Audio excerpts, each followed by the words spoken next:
Hello बच्चों, चलो class start करते हैं बेटा। आज सुबह because of some power failure class हुई नहीं, तो अब मॉर्निंग अभी लेते हैं क्लास। और 5 से 6 क्लासेस में इस चैप्टर को खत्म कर दिया जाएगा। मोस्टली हम सीएमए मॉड्यूल के क्वेश्चन ही कवर करेंगे इसमें, और साथ साथ में इसका थ्योरी और इसका कॉन्सेप्ट। राइट, चलिए एक बार बेटा कंफर्म कीजिए, मेरी आवाज़ आ रही है सबके पास?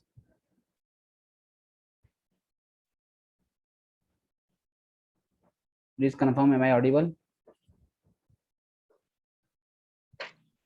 ठीक है, चलिए तो डिपार्टमेंट के बारे में बात करते हैं। Sometime a trader sells a trader sells different products, or I should say multi products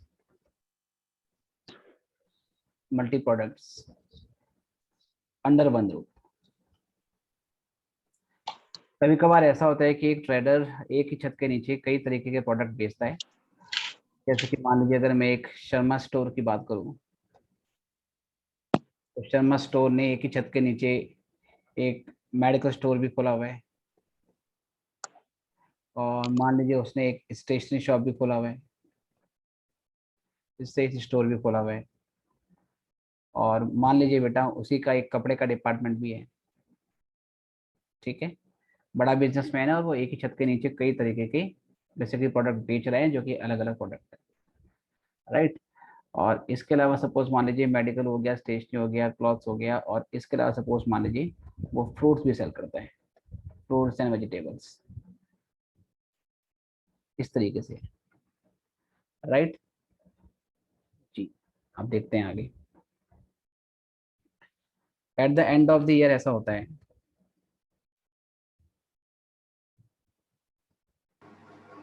at the end of the year the trader is interested in knowing interested in knowing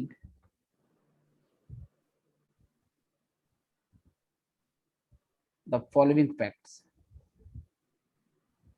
अब साल के end में वो कुछ जानकारी चाहता है, और वो जानकारी क्या है? Following facts. पहला है, विच products which products which product और प्रोडक्ट्स हैव हाई प्रॉफिटेबिलिटी। ठीक है, कौन से प्रोडक्ट ऐसे हैं जिसकी प्रॉफिटेबिलिटी ज्यादा है?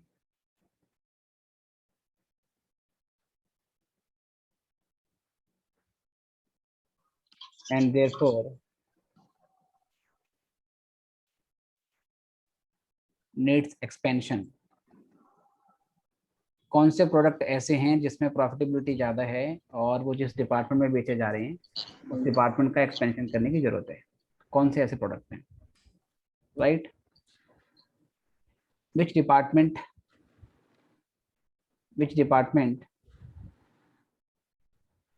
Have high operating expenses. किस डिपार्टमेंट में ऑपरेटिंग एक्सपेंसेस ज़्यादा हैं? And what should be done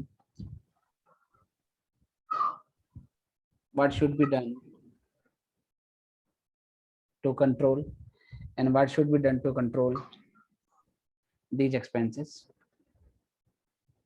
और इन एक्सपेंसेस को कंट्रोल करने के लिए क्या किया जाए?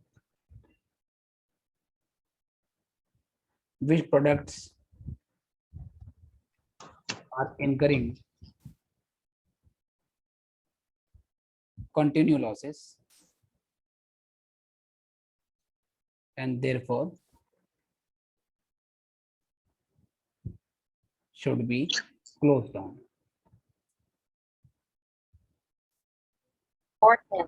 ठीक है सर, तो बात ये कर रहे हैं कि कई बार एक ट्रेडर जो होता है वो एक ही छत के नीचे डिफरेंट प्रोडक्ट बेचता है। जैसे एक शर्मा स्टोर है, तो शर्मा स्टोर मेडिसिन भी बेच रहा है, स्टेशनरी भी बेच रहा है, कपड़े भी बेच रहा है, और वो फ्रूट और वेजिटेबल का स्टोर भी चला रहा है एक ही छत के नीचे। ब्रांच और डिपार्टमेंट में ये बेसिकली डिफरेंस होता है कि ब्रांच अलग अलग डिफरेंट प्लेस पे होती है, ठीक है, लेकिन डिपार्टमेंट क्या होते हैं सर, एक ही छत के नीचे होते हैं। तो अगर एक ट्रेडर एक ही छत के नीचे मल्टीपल प्रोडक्ट बेचता है, तो साल के एंड में उसे कुछ जानकारी चाहिए, कुछ डेटा उसको चाहिए, ताकि वो कुछ डिसीजन ले सके। लाइक उसको ये पता लगाना है कि कौन से ऐसे स्टोर हैं जिस पे ज़्यादा प्रॉफिट हो रहा है, इसलिए उनको ज़्यादा स्पेस अलॉट करना चाहिए, उन्हें एक्सपेंड करना चाहिए। कौन से डिपार्टमेंट में प्रॉफिट है लेकिन ऑपरेटिंग एक्सपेंसेस ज़्यादा हैं, राइट, तो क्या करना चाहिए उसके ऑपरेटिंग एक्सपेंसेस को बेसिकली कंट्रोल करने के लिए। और कौन सा डिपार्टमेंट ऐसा है जिसको स्पेस एलोकेट किया हुआ है बट वो लॉस में जा रहा है, तो क्या हमें वो डिपार्टमेंट जो है बंद बंद करना चाहिए, क्या उसके जगह पे किसी ऐसे डिपार्टमेंट को एक्सपेंड किया जाए जिसमें प्रॉफिटेबिलिटी ज़्यादा है। तो ये आंसर उसको चाहिए होता है, ठीक है। In order to know these facts, the trader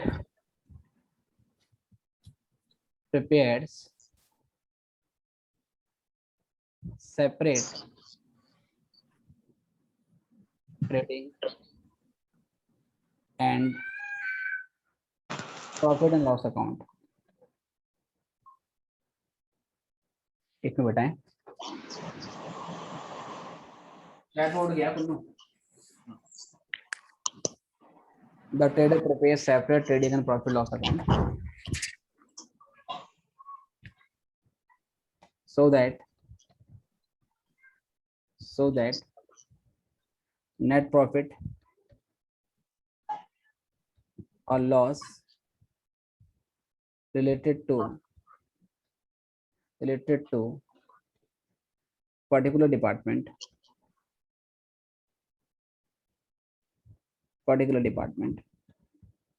can be ascertained। तो अगर ये डिसीजन लेना है कि कौन से डिपार्टमेंट को एक्सपेंड करना चाहिए और कौन से डिपार्टमेंट को उसने एक्सपेंड नहीं करना चाहिए, तो इसके लिए उसे हर डिपार्टमेंट का separate profit and loss account बनाना पड़ेगा, ठीक है। और जब सेपरेट नेट प्रॉफिट लॉस निकलेगा तो ही उसको मालूम चलेगा कि किस में प्रॉफिट है किस में लॉस है। लेकिन जैसे मैंने बताया कि ये जो डिपार्टमेंट होते हैं ये एक ही छत के नीचे होते हैं। एक ही छत के नीचे होने का मतलब ये है कि ये बहुत सारे कॉमन रिसोर्सेज कंज्यूम करते हैं, ये बहुत सारे कॉमन एक्सपेंसेस कंज्यूम करते हैं। जैसे कि हो सकता है कि एक ही जगह पे 5 अलग अलग स्टोर आपने बनाए हैं, तो उस पूरे स्पेस का रेंट जा रहा है, ठीक है। अगर उस पूरे स्पेस का रेंट जा रहा है तो पांचों डिपार्टमेंट में उसे एलोकेट कैसे किया जाएगा, ये भी आपने उसको देखना पड़ेगा, राइट, कि पांचों में आप उसको एलोकेट कैसे करोगे। ओके बेटा, एक मिनट करेंगे, कुछ बच्चे ज्वाइन कर रहे हैं अभी।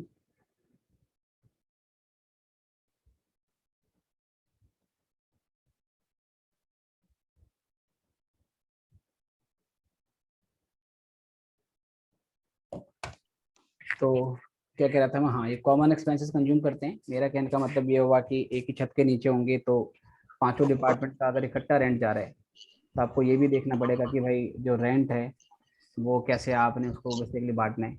अगर कॉमन बिजली का बिल आता है तो वो भी आपने उसमें बांटना पड़ेगा। अगर पांचों डिपार्टमेंट के लिए कॉमन परचेज हो रही है, और कई बार हमें हर एक डिपार्टमेंट का परचेज वैल्यू पता नहीं होता, ठीक है, क्योंकि आपने टोटल आपने पेमेंट करी होती है, तो आपको बेसिकली परचेज वगैरह भी निकालनी पड़ती है, ठीक है। इसके बड़े शायद माइक ऑन है, माइक को अपना ऑफ कर लो। आशीष मोहंती का माइक ऑन है, अपना माइक ऑफ कर लेंगे, जब कुछ पूछना होगा तभी ऑन करना है, ठीक है, गुड, राइट। तो मैं कह रहा था कि कॉमन एक्सपेंसेस होते हैं, कॉमन रेंट भी हो सकता है, कॉमन बिजली का बिल हो सकता है, और उसके अलावा कॉमन स्टाफ भी हो सकता है, कॉमन परचेज भी हो सकती हैं, और कॉमन एडवर्टाइजमेंट का खर्चा भी हो सकता है। तो इन खर्चों को आपने एलोकेट करना होता है। जैसे कॉस्ट अकाउंटिंग में आप ओवरहेड्स वाला चैप्टर पढ़ते हैं, और ओवरहेड्स में आप देखते हैं primary distribution of overhead, secondary distribution of overhead, तो कुछ ऐसा ही चीज इसमें की जाती है, लेकिन उतना डिटेल में नहीं करना है हमने जितना कॉस्ट अकाउंटिंग में करते हैं। So in order to know these facts, the trader prepares separate trading and profit loss account so that net profit loss related to particular department can be ascertained। ठीक है। Since all these departments are actually under one roof, एक छत के नीचे होते हैं. They share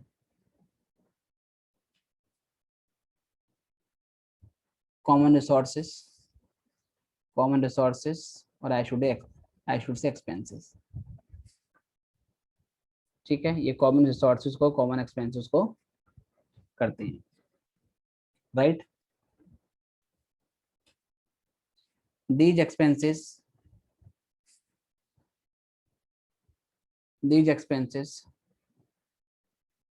should be allocated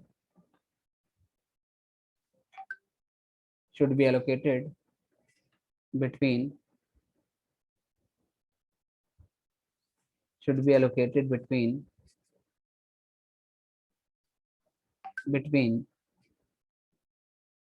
एक minute बताएं, कुछ बच्चे ज्वाइन कर रहे हैं जरा.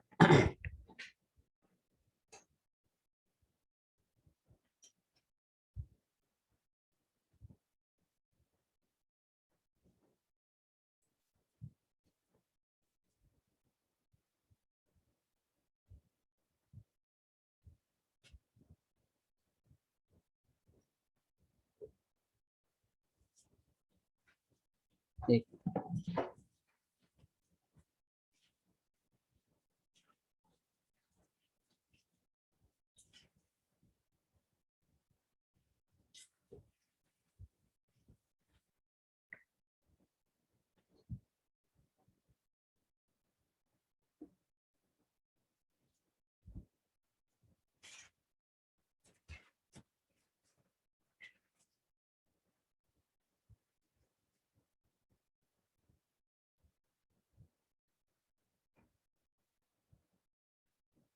ये बेटा अभी करते हैं कंटिन्यू, बस कुछ बच्चे ज्वाइन हो रहे हैं.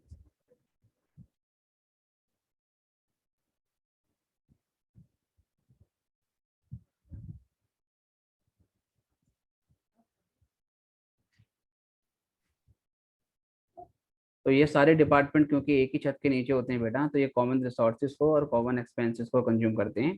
तो इन एक्सपेंसेस को हमने डिफरेंट डिपार्टमेंट में डिस्ट्रीब्यूट करना होता है. These expenses should be allocated between different departments on some logical basis. और जब इन खर्चों को हम बांटेंगे तभी उसके बाद हम सेपरेट ट्रेडिंग या प्रॉफिट लॉस अकाउंट बना पाएंगे. ठीक है, तो ये कुछ बेसिस हमें कॉस्टिंग में जैसे ओवरहेड्स में करते हैं वैसे आपको सीखना पड़ता है. फॉर एग्जांपल, मान लो हम कुछ बेस लेते हैं. फॉर एग्जांपल मान लीजिए मैंने यहाँ पे लिखा एक्सपेंस किस तरीके का है और उसका लॉजिकल बेस कौन सा होगा. जैसे कि सर अगर मान लीजिए, ठीक है, मान लीजिए डिस्काउंट अलाउड है. ये बेटा मत करो प्लीज, हाँ, क्लास अच्छे से होने दो बिल्कुल. अगर डिस्काउंट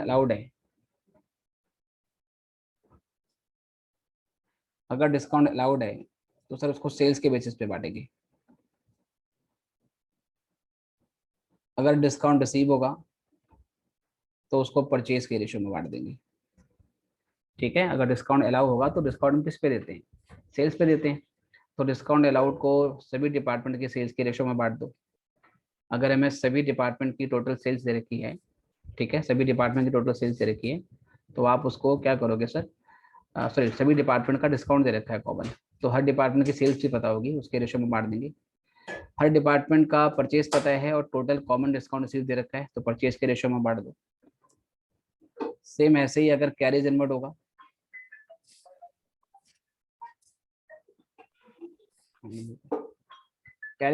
बेटा तो ये परचेज के रेशियो में बटेगा. अगर कैरीज आउटपुट होगा तो कैरीज आउटपुट भी आपने सेल्स के रेशियो में बांट देना है.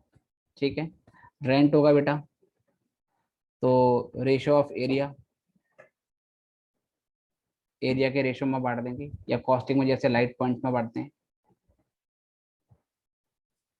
ठीक है, इस तरीके से आपको अलग तरीके से बेसिस बनाने पड़ेंगे। सुपरवाइजर की सैलरी होगी तो जो टाइम स्पेंड किया है उसके रेशो में बांटना पड़े। तो इस तरीके से अलग अलग आपके बेस होते हैं, और कॉस्टिंग में पूरा प्रॉपरली आपने पढ़ा। अब यहाँ से इसमें आता है types of practical problem. Types of practical problem किस तरीके के इसमें क्वेश्चंस आते हैं। पहला आता है preparation of trading and profit loss account. पहला आता है जिसमें हम normal trading and profit loss account बनाएंगे। इसमें बस खर्चे दिए होते हैं, खर्चे बांटना होता है आपने, और ट्रेडिंग प्रॉफिट लॉस बन जाता है। दूसरा बन जाता है आपका सेंट्रलाइज परचेस वाला केस। ठीक है। तीसरा है आपका इंटर डिपार्टमेंट ट्रांसफर। तीसरा है आपका इंटर डिपार्टमेंट ट्रांसफर, राइट। और चौथा आपका जो है बेटा इसमें वो है डिपार्टमेंट मैनेजर कमीशन। डिपार्टमेंट का जो मैनेजर है उसका कमीशन निकालना। तो ये 4 टाइप की वैरायटी है, और आज की क्लासेस में हम स्टार्टिंग के 2 पूरा करने की कोशिश करेंगे। अप्रॉक्सीमेटली 4:30-5 बजे तक क्लास आपकी चलेगी। ठीक है। तो इसमें मैं स्टार्टिंग के 2 टॉपिक आज पूरे आपको करवा दूंगा, जिसमें कुछ एग्जाम्पल्स और मॉड्यूल वाले क्वेश्चन लेंगे। साथ साथ आपको नोट भी करना है, अगर स्क्रीन अप डाउन करनी हो तो मुझे बता देना है आपने, अदरवाइज मेरी स्पीड को मैच करेंगे। बाद में फिर ये वीडियो में जो ये क्लास है पूरी रिकॉर्ड होके मैं यूट्यूब पे भी डाल दूंगा। ओके, किसी की मिस हो जाती है किसी वजह से तो यूट्यूब से बाद में देख सकते हैं। सर स्क्रीन एक बार स्टार्टिंग से दिखा दो। हाँ जी।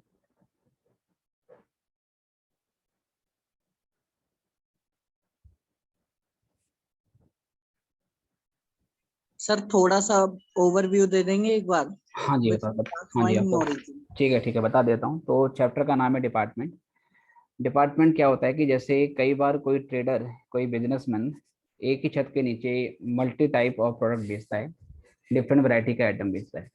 जैसे मान लीजिए एक शर्मा स्टोर है, शर्मा मान लीजिए स्टोर है।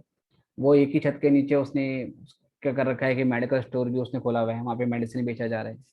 उसी छत के नीचे उसने एक स्टेशनरी का स्टोर भी खोला हुआ है। वहीं पर उसने कपड़े की दुकान भी खोली हुई है, और वहीं पर उसने फ्रूट और वेजिटेबल का स्टोर भी खोला हुआ है। मान लो 4 बेटे हैं उसके, और उसने क्या करा, 4 बेटों के लिए एक ही छत के नीचे अलग अलग उसने ऐसे जो बिजनेस है वो खोले हुए हैं। साल के एंड में उसको क्या क्या करना होता है कि कुछ जानकारी चाहिए। जानकारी क्या चाहिए कि इस डिपार्टमेंट में से कौन सा डिपार्टमेंट ऐसा है जिसमें प्रॉफिटेबिलिटी बहुत ज़्यादा है, और क्योंकि उसमें प्रॉफिटेबिलिटी ज़्यादा है तो उसमें ज़्यादा स्पेस एलोकेट करने की जरूरत है। कौन से डिपार्टमेंट में ऑपरेटिंग एक्सपेंसेस ज़्यादा हैं, मतलब प्रॉफिट तो है बट उसमें खर्चे भी ज़्यादा हो रहे हैं, तो किस डिपार्टमेंट के खर्चों को कंट्रोल करने की ज़्यादा नीड है। कौन सा डिपार्टमेंट ऐसा है जिसमें कंटिन्यूस लॉसेस हो रहा है, और अगर कंटिन्यूस लॉसेस हो रहा है तो उसको हम स्पेस एलोकेट क्यों करें, क्या उसको शट डाउन करने की नीड है, और क्या उसके बदले किसी और ऐसे मान लीजिए दुकान को खोला जाए, किसी और ऐसे स्पेस को बढ़ाया जाए, डिपार्टमेंट को बढ़ाया जाए जिसमें प्रॉफिट ज़्यादा हो रहा है। तो ये फैक्ट उसको कैसे मालूम चलेंगे, ये जानने के लिए उसको हर साल के एंड में हर डिपार्टमेंट का separate profit and loss account बनाना पड़ेगा। जब वो सेपरेट प्रॉफिट लॉस अकाउंट बनाएगा तो then he will be able to know कि हर डिपार्टमेंट का सेपरेट प्रॉफिट क्या है, और हर डिपार्टमेंट का सेपरेट प्रॉफिट लॉस कितना आ रहा है, उसके बेस पे डिसीजन लेगा। लेकिन जब हम ब्रांच पढ़ते हैं तो ब्रांच जो होती है बेटा वो अलग अलग जगह पे होती है, ब्रांच की लोकेशन अलग होती है। तो ब्रांच में खर्चे कौन कौन से होते हैं उसको आसानी से आप समझ सकते हो, आसानी से उसे अकाउंट कर सकते हो। डिपार्टमेंट में क्या होता है, सारे स्टोर एक ही छत के नीचे होते हैं, और सारे स्टोर क्योंकि एक ही छत के नीचे होते हैं, राइट। तो इसमें प्रॉब्लम क्या आती है कि ये डिपार्टमेंट कॉमन एक्सपेंसेस को, कॉमन रिसोर्स को कंज्यूम करते हैं। जैसे हो सकता है कि एक ही जगह पर 5 स्टोर हैं, और पांचों स्टोर का कॉमन बिजली का बिल जा रहा है, पांचों का कॉमन रेंट जा रहा है। ठीक है। और आपने जो सपोज मान लीजिए इंश्योरेंस करवा रखा है, वो पांचों स्टोर का कॉमन आपने करवा रखा है।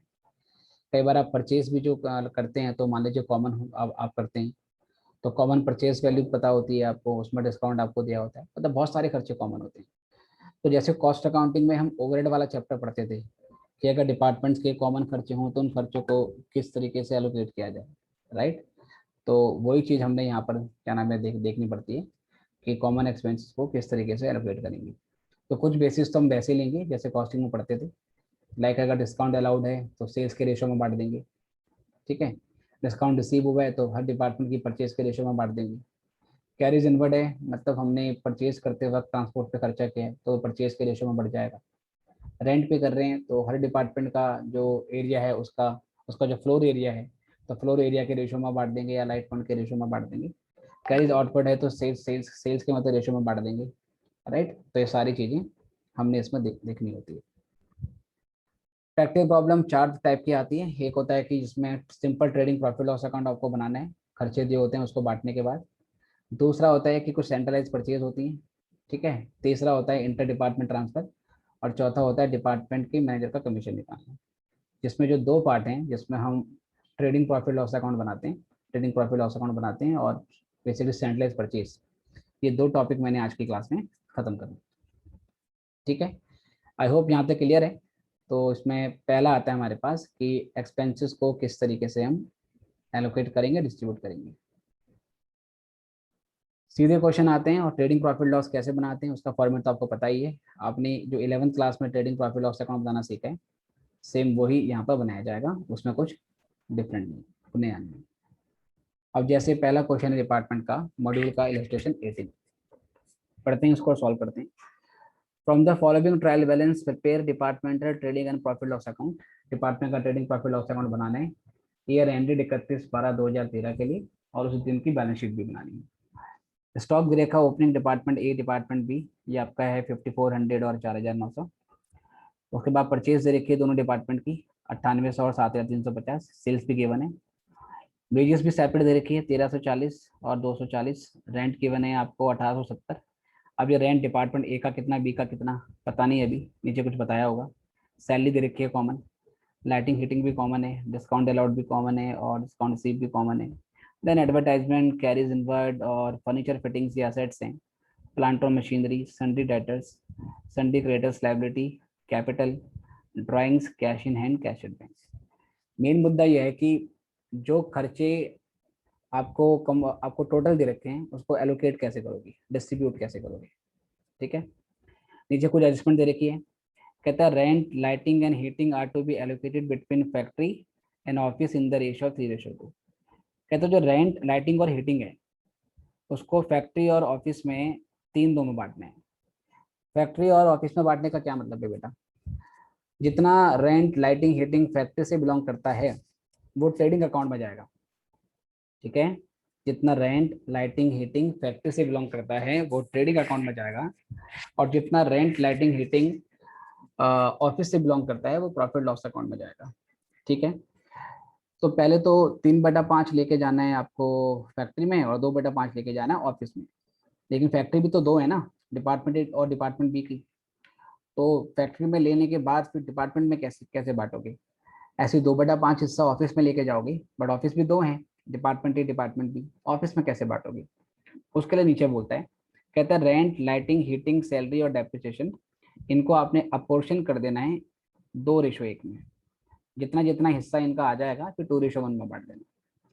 कह रहा है बाकी खर्चों को आपने जिस खर्चे का बेस नहीं दिया उसका सुटेबल बेस आपको समझना है और सुटेबल बेस के आधार पे आपको कर देना है। बाकी प्रीपेड रेंट आपका 370 है, ठीक है। लाइटिंग हीटिंग आपकी आउटस्टैंडिंग है 180 की। डेप्रिसिएशन फर्नीचर पे दे रखा है 10% का और प्लांट और मशीनरी पे 10% का, और क्लोजिंग स्टॉक डिपार्टमेंट वाइज दोनों का अलग अलग दे रखा है, ठीक है जी। तो सबसे पहले एडजस्टमेंट किसके बारे में, रेंट के बारे में एडजस्टमेंट है, तो ये डॉट लगा देते हैं सर। और उसके बाद लाइटिंग और हीटिंग के बारे में एडजस्टमेंट है, रेंट, प्रीपेड, लाइटिंग, हीटिंग के बारे में दे रखा है, और बाकी इसका एलोकेशन कैसे कैसे करना है वो भी देखना है, ओके। चलो अब सॉल्व करेंगे बेटा क्वेश्चन को। आई होप मॉड्यूल सबके पास होगा। इसको सॉल्व करते हैं। वैसे बुक में पूरा क्वेश्चन सॉल्व है, लेकिन हम तो बेटा क्लास में मॉड्यूल ही डिस्कस करेंगे और कुछ एग्जाम्पल्स करेंगे, ठीक है। अगर सिर्फ मॉड्यूल ही कर लो वो सफिशिएंट रहता है, मोर देन सफिशिएंट एग्जाम को पास करने के लिए, ठीक है। तो ये इस तरीके से लेते हुए चलेंगे इसको। तो सबसे पहले बेटा हम बनाएंगे इसमें trading and profit loss account, और फिर उसके बाद balance sheet.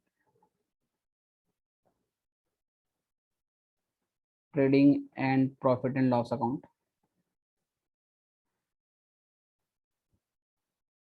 For the year ended, year and है आपका 31/12/13 का। तो दो डिपार्टमेंट है, दो डिपार्टमेंट के लिए बनाएंगे। Particulars A be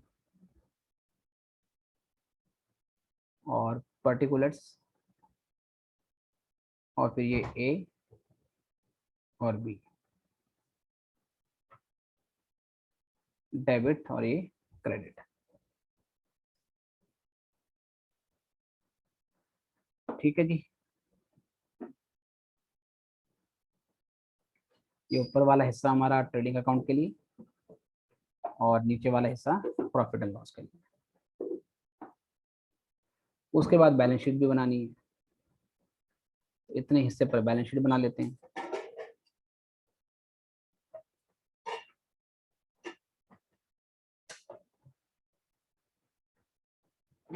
balance sheet as on 31/12/13।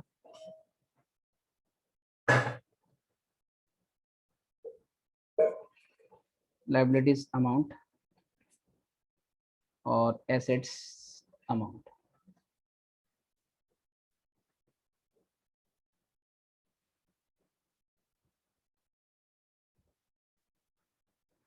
ठीक है जी, इस तरीके से इतना कर देते हैं। अब सबसे पहले जो जो एडजस्टमेंट है उसको देख लेते हैं बेटा। तो सबसे पहले तो रेंट हमें प्रीपेड बोला हुआ है 370 का, है ना।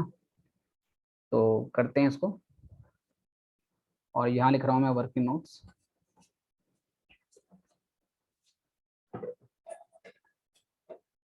तो रेंट का अमाउंट कितना दे रखा है, चलो मैं जरा अपनी बुक भी ले आता हूँ, 2 मिनट वेट करेंगे ताकि मुझे स्क्रीन अप डाउन ना करना पड़े। बस 2 मिनट वेट करो।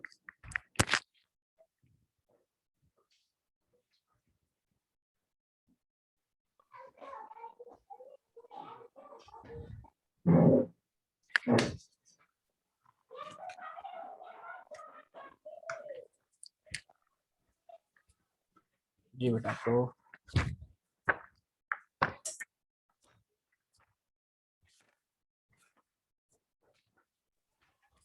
तो सबसे पहले देखो हमें रेंट की फिगर दे रखी है, रेंट की फिगर दे रखी है 1870 1870। और बेटा प्रीपेड रेंट दे रखा है। क्या करते हैं बेटा, प्रीपेड रेंट का प्लस करेंगे माइनस करेंगे। अगले साल के लिए एडवांस रेंट पे कर दिया है हमने 370 रुपए का। तो हम एक्रूअल बेसिस पे ट्रेडिंग प्रॉफिट लॉस अकाउंट बनाते हैं। तो अगर अगले साल के लिए खर्चा दे रहे हैं तो इस साल का खर्चा तो है नहीं, तो प्रीपेड रेंट को माइनस करेंगे। तो 370 माइनस कर देंगे तो ये आ जाएगा 1500, राइट। फिर रेंट के बारे में बोला हुआ है कि इसको 3 के हिस्सों में बांट देना है। ठीक है सर। अब इसी 1500 को 3/2 और 5/2 कर दो। चलो जी, तो इस 1500 का फिर 3/2 और 5/2 करेंगे। ठीक है। प्रीपेड रेंट अगले साल के लिए है, अगले साल के लिए माइनस करेंगे हम। फैक्ट्री रेंट ये हो गया आपका 1500 का 3/5, और ऑफिस रेंट जो है बेटा 1500 का 2/5। चलो जी, तो ये हो गया हमारा कितना, 900 और 600, नहीं 1000 और 500 हो गया। इतना ही होगा, नहीं 900 ही तो आएगा सर। 900 आएगा। 900 ही आएगा। तो ये हो गया 900 और ये हो गया हमारा 600, 900 और 600। ठीक है, तो ये रेंट हो गया जी। अब रेंट बेटा कहाँ आना चाहिए बताइए, प्रॉफिट एंड लॉस में आना चाहिए या ट्रेडिंग अकाउंट में आना चाहिए? सर फैक्ट्री वाला ट्रेडिंग में जाएगा और हाँ, ऑफिस वाला फैक्ट्री वाला रेंट जो है, फैक्ट्री वाला रेंट जो है बेटा वो प्रॉफिट एंड वो हो जाएगा ट्रेडिंग में, और उसके बाद जो आपका ऑफिस वाला प्रॉफिट लॉस में जाएगा। तो 900 और 600 डाल देते हैं। इस 900 600 को भी फिर किस में बांटना है, 2:1 में बांटना है बेटा। ठीक है, जो 900 600 है इसको भी 2:1 में बांटना है। तो चलिए इसको ऊपर लेके जाते हैं। तो ये इससे पहले मैं हटा देता हूँ, उसको नीचे ले आता हूँ।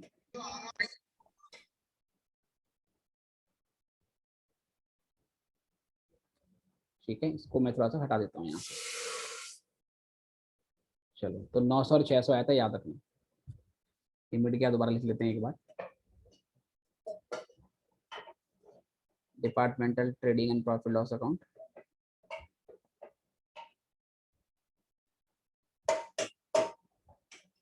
Loss account for the year ended 31/3/13।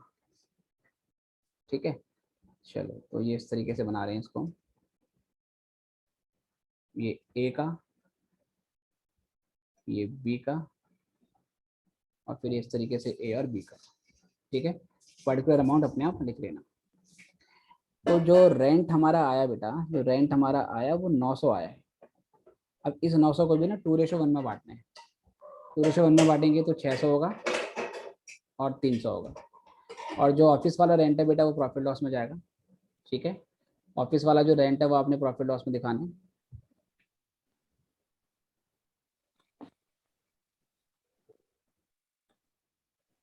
ठीक है, तो ये यहाँ डाल देते हैं हम, टू रेंट 600, इसको भी 2:1 में बांटो तो 450 और 150। ठीक है, इधर आ गया ये। अब यहाँ से अगली एडजस्टमेंट दे रखी थी बेटा हमें लाइटिंग और हीटिंग के लिए, तो लाइटिंग और हीटिंग पे आ जाते हैं। ठीक है, लाइटिंग और हीटिंग पे आ जाते हैं। इसको 3 2 में बांट दिया था हमने, तो ये 900 और 600 आ गया। चलिए अब आते हैं यहाँ से लाइटिंग एंड हीटिंग पे। सर हाँ जी, सर ये जो आपने रेंट 450 लिखा है ना, यहाँ पे 400 आएगा। 400 और हाँ ठीक है, 200। 400 और 200 आएगा ना 2:1 में। ठीक है, 400 और 200। ओके, अब यहाँ से उसके बाद लाइटिंग और हीटिंग देख लेते हैं। लाइटिंग हीटिंग का अमाउंट कितना दिया है आपको? लाइटिंग हीटिंग का अमाउंट दे रखा है आपको 420 रुपये का, राइट। 420 रुपये का इसका अमाउंट है और नीचे इसके बारे में कुछ बोला हुआ है। हाँ जी। लाइटिंग और हीटिंग के बारे में कहता है 180 रुपये आपके आउटस्टैंडिंग है। ठीक है, तो 480 रुपये का इसका अमाउंट है, 420 रुपये का। और आउटस्टैंडिंग का क्या करेंगे बेटा? ऐड करेंगे। प्लस करेंगे। आउटस्टैंडिंग अमाउंट इसका लाइटिंग और हीटिंग का ये 180 है, टोटल अमाउंट 600 हो जाएगा।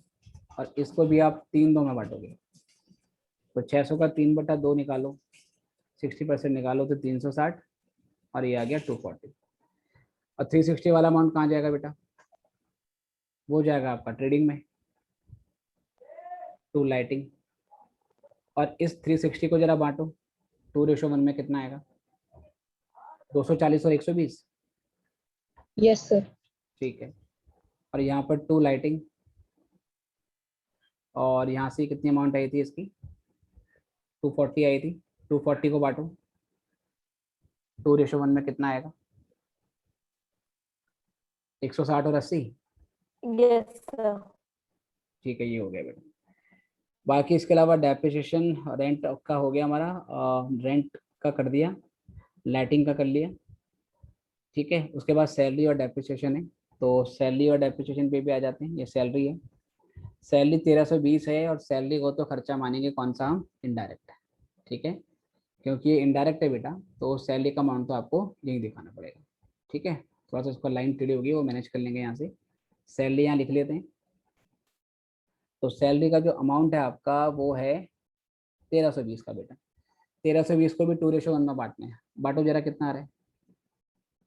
1320 को 2:1 में, क्योंकि खर्चा इनडायरेक्ट है तो सीधे प्रॉफिट लॉस में जाएगा। बताइए, 1320 को 2:1 में बांटने पे कितना आ रहा है? सर 880। 440। 440। चलो जी। उसके बाद सैलरी के बाद हमें बोला था डेप्रिसिएशन। हमें डेप्रिसिएशन भी ऐसे ही बांटना है। डेप्रिसिएशन बेटा किस किस पे लगाना है? डेप्रिसिएशन फर्नीचर फिटिंग्स पे लगाना है 10% का, प्लांट और मशीन पे लगाना है 10% का, दोनों पे 10% का डेप लगाना है। ठीक है, तो फर्नीचर फिटिंग्स हमारी ये है, कितने रुपए की है ये? 600 रुपये की, और 400 का ये। तो डेप ऑन फर्नीचर निकाल लो। डेप ऑन फर्नीचर 600 का 10%, 60। ठीक है 60, 60। और 60 को बांटो सर, 60 को 2:1 में बांटो।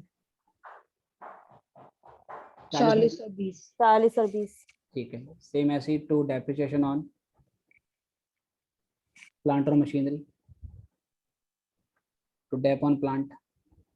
बताइए, प्लांट पे जो डेप लगेगा सर वो लगेगा 4,200 का 10%, 420। 420। 420 को बांटो 2:1 में। 280 और 140 140 और Yes, sir. 280 और 140, ठीक है, ये भी बढ़ गया।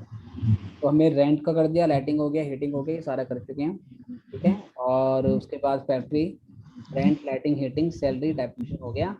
अदर एक्सपेंसेस को सुटेबल बेसिस पे बांटें। अब बाकी खर्चों को देखते हैं कि बाकी खर्चों के बारे में क्या क्या दे रखा है।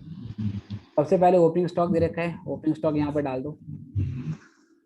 तो जो ओपनिंग स्टॉक है वो है इसका 5400 और 4900। 900। परचेजेस आपको दे रखी है 9800 और 7350, परचेज रिटर्न नहीं है। परचेज जो दे रखी है वो डाल दो 9800 और 7350। सेल्स दे रखी है 16900 और 13520। सेल्स है आपकी 16900 और 13520। कोशिश करना बेटा सब लोग माइक अपने बंदी रखें और जब कुछ पूछूं तभी ऑन करना, ताकि नॉइज कम से कम आए। तो 16900 और 13520। वेजेस दे रखी है आपको 1340 और 240। और क्या वेजेस में कोई एडजस्टमेंट तो नहीं थी? Rent prepaid, lighting prepaid, depreciation, fittings नहीं है सर, तो वेजेस भी ऐसे के ऐसे आ जाएगी। तो वेजेस भी खर्चा होता है डायरेक्ट, तो यहाँ डाल देते हैं। तो वेजेस है आपका 1340 और 240, ठीक है। तो 1340 और 240 ही आ गया हमारे पास। चलो जी, तो हम क्या क्या कर चुके हैं? परचेज हो गई, सेल्स हो गई, वेजेस हो गया, रेंट कर चुके हैं, सैलरी कर चुके हैं, ये कर चुके हैं। डिस्काउंट अलाउड आपका 441 है, लेकिन डिस्काउंट अलाउड कौन से रेशो में बांटोगे? हमें रेशो नहीं बता रखा, बताइए किस आधार पे बांटें? सेल्स के रेशो पे। सेल्स के रेशो में, बिल्कुल ठीक है। तो डिस्काउंट अलाउड को सेल्स के रेशो में बांटेंगे। तो यहाँ लिखो डिस्काउंट 441 और सेल्स का रेशो निकालना है बेटा आपका, ठीक है। तो सेल्स आपकी थी 16900 और 13520। तो यहाँ वर्किंग नोट में कर दो, ठीक है। Discount allowed in ratio of sales है 441, 16900 इसकी सेल है। और बेटा टोटल सेल कितनी है दोनों डिपार्टमेंट की मिला के? 16900 प्लस 13500, 30,420। 30,420। तो इस तरीके से फ्रैक्शन बना लिया जाएगा। कितना रहा बताओ ये का? 245। कितना? 245। 245, ठीक है। ऐसी बी का बनाएंगे बेटा 441। इसकी कितनी सेल है? 13520 थी, हाँ 13520 और 30420। ये कितना आ रहा है बताइए? 196। 196। तो 245 और 196, ठीक है।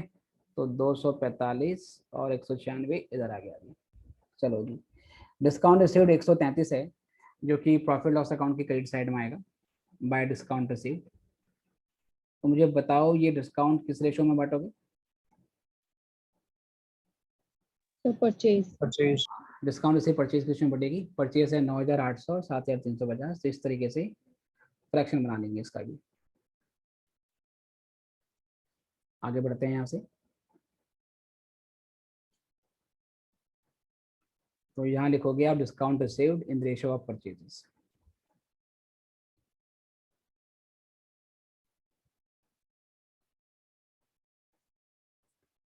Discount received in ratio of purchases. तो ए डिस्काउंट है 133 और 133 का आप यहाँ से 133 का यहाँ से वो बनाओगे, ठीक है। क्या बनता है इसका? तो 9800 और 7350 है, तो ऊपर 9800 आएगा। इसका बेटा टोटल कितना आ रहा है? 9800 और 7350 टोटल 17,150। 17,150। 150, हाँ जी। ठीक है। चलो अब बताओ कितना आएगा? 76। ऐसे पी का निकालेंगे, सीधे माइनस ही कर दूं उसमें से। चलो बताओ कितना है? 57। 57। तो 76 और 57, 76 और 57, 76 और 57। चलो जी, उसके बाद है बेटा एडवर्टाइजिंग। बताइए किस रेशो में बांटा जाए? ₹738। एडवर्टाइजमेंट क्यों करते हैं बेटा? ऐड सर करते हैं सेल्स बढ़ाने के सेल, लिए। हाँ सेल के लिए करते हैं, सेल के रेशो में बांट दो। चलिए, तो advertisement in ratio of sales. तो ये जो हमारे पास जो खर्चा है पूरा इसका ₹738 का है। सेल्स के में इसका फ्रैक्शन बना लो, तो जो ऊपर बना था टोटल आपका, ये बना था 16,900। आपका 16,900 और 30,420। Yes sir. 16,900 और 30,420, बताओ जी कितना आ रहा है? 410। 410। और बी का सीधे माइनस करके निकाल दो, बताइए। 328। 328। तो 410 और 328 ये आ गया आपका एडवर्टाइजमेंट। ठीक है, स्पेस खत्म है तो यहाँ यूज कर लेते हैं।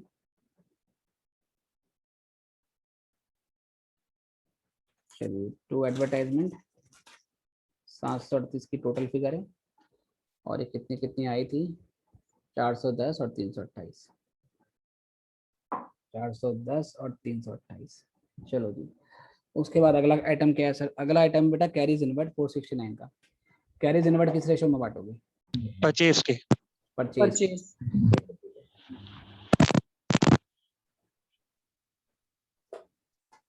तो कैरीज इनवर्ट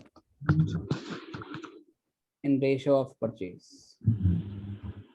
तो कैरीज इनवर्ट का जो अमाउंट है वो है 469। तो 469 इंटू 9,800 और 17,150, बताओ कितना आ रहा है?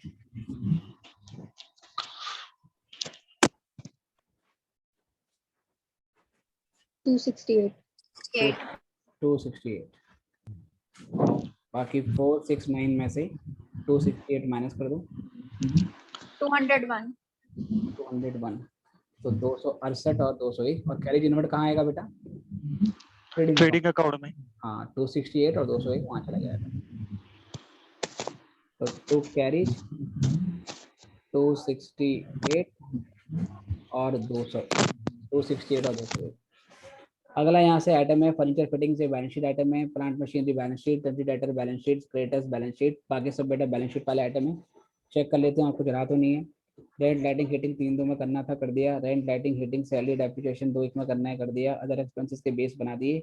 रेंट प्रीपेड लाइटिंग और डेप्रिसिएशन और ये कर चुके हैं। और क्लोजिंग स्टॉक दे रखा है 2,748 का, ठीक है, 2,748 का और 2,401 का। तो क्लोजिंग स्टॉक 2 बार डाल देंगे, एक बार ट्रेडिंग अकाउंट की क्रेडिट साइड में आ जाएगा और एक बार बैलेंस शीट में चला जाएगा। और एडजस्टमेंट भी जो भी हमने करी है प्रीपेड और आउटस्टैंडिंग, वो भी बैलेंस शीट में डाल देंगे।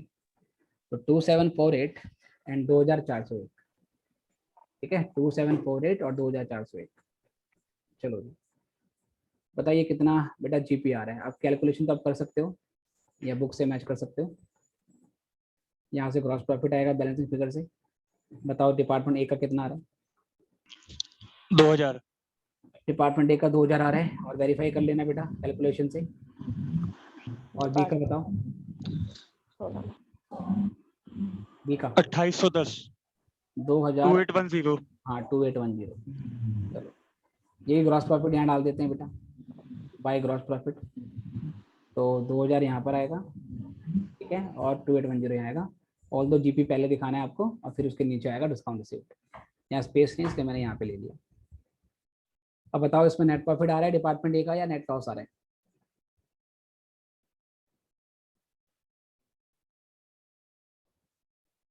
पहले ए का निकालो, नेट प्रॉफिट है या लॉस है?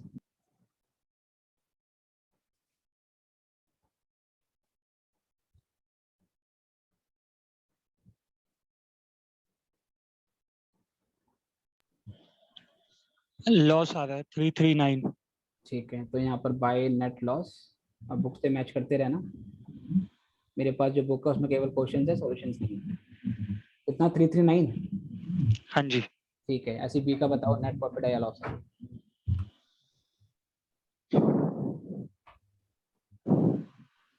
बी में प्रॉफिट है। बी में नेट प्रॉफिट है।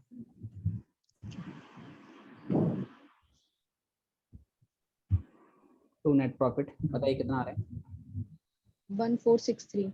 1463। बाकी टोटलिंग आप कर लेना इसकी जो भी आ रही हो, ठीक है, टोटलिंग आप कर लेंगे। तो बेटा मैच कर लो, क्या आंसर ठीक है हमारे जीपी और एनपी के? हाँ जी सर। चलिए इसके बाद अब बेटा बैलेंस शीट बनाते हैं, और बैलेंस शीट आइटम कौन कौन से हैं इसमें ध्यान से देखेंगे। बैलेंस शीट आइटम में सबसे पहले हमारे पास है फर्नीचर एंड फिटिंग्स है, जिस पे डेप्रिसिएशन भी लगाना था हमें। तो फर्नीचर फिटिंग्स हमारे पास 600 रुपये का है, जिस पे लगा था डेप्रिसिएशन 60 रुपये का, तो ये 540 आ गया। उसके बाद प्लांट है 4200 रुपये का, मैं शॉर्ट में प्लांट लिख रहा हूँ, आप एग्जाम में पूरा प्लांट और डेप्रिसिएशन पूरा लिखना, ठीक है। 420, 4200 में से 420 माइनस करो, 3780। 3780। डेटर्स के बारे में कोई एडजस्टमेंट नहीं थी, तो डेटर्स हम ऐसे के ऐसे ही लिख देंगे। 373 नहीं, डेटर है 1820, 1820 के डेटर है। क्रेडिटर्स हमारे पास 3737 है, 3737 ये ऐसे आ जाएगा। और कैपिटल हमारे पास है 9530 की, इसमें ऐड करो नेट प्रॉफिट और नेट लॉस, है ना, तो कुल मिला के तो प्रॉफिट ही हुआ है, तो ऐड नेट प्रॉफिट, तो ये 1463 और ये 339, इसका डिफरेंस दे दो। बताओ पहले डिफरेंस क्या आया 1463 और 339, मतलब एक डिपार्टमेंट का 1124। 1124 को जोड़ दो पहले, 9530 में प्लस करो 1124, कितना आता है 4 5 6 10। और ड्राइंग्स की बने हमें लेस ड्राइंग से बेटा आपकी 900 रुपये की, तो 10,654 में से माइनस 900 कितना आता है 9754। 9754। चलो जी ये हो गया। और उसके अलावा कैश इन हैंड, ये ऐसे कैश ही रहेगा 32 रुपये का। कैश एट बैंक, ये आपका ऐसे ही रहेगा 1980 रुपये का। एडजस्टमेंट में प्रीपेड रेंट दिया था, तो एसेट है प्रीपेड रेंट, ये आपका 370 का आ गया। और लाइटिंग और हीटिंग जो है आपकी, लाइटिंग और हीटिंग आउटस्टैंडिंग थी, आउटस्टैंडिंग यहाँ पर आएगी, आउटस्टैंडिंग लाइटिंग 180 का। बाकी डेप्रिसिएशन कर चुके हैं और प्लांट और मशीनरी का डेप भी कर चुके हैं, स्टॉक भी ले चुके हैं। तो बस बेटा बैलेंस शीट टैली कर दो, टैली करो और बताओ दोनों साइड मैच हो रही है। स्टॉक नहीं लिया हमने एक ना, क्लोजिंग स्टॉक और लेने, स्टॉक और ले लो, क्लोजिंग स्टॉक दोनों का जोड़ के दिखा दो। 2748 और 240 कितना आएगा ये 2748 और 240, हाँ जी कितना होगा बेटा ये ऐड होने के बाद 2748 प्लस 240 ऐड करो, सर 2401 आई, 2401 बेटा ऊपर भी सही लिखा था। 2988। हाँ कितना 2988। 5149। 5149, 9। ठीक है। अब बैलेंस शीट टैली कर लो बेटे, देखो दोनों साइडें मैच होती है नहीं।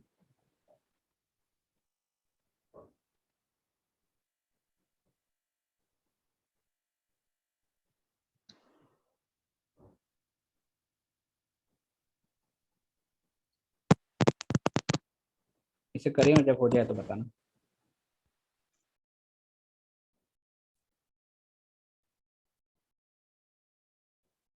बताना दोनों साइड का टोटल क्या आ रहा है 671 दोबारा। 13671 136 71 13671 13671 चेक कर लेना बुक से यही टोटल है या नहीं।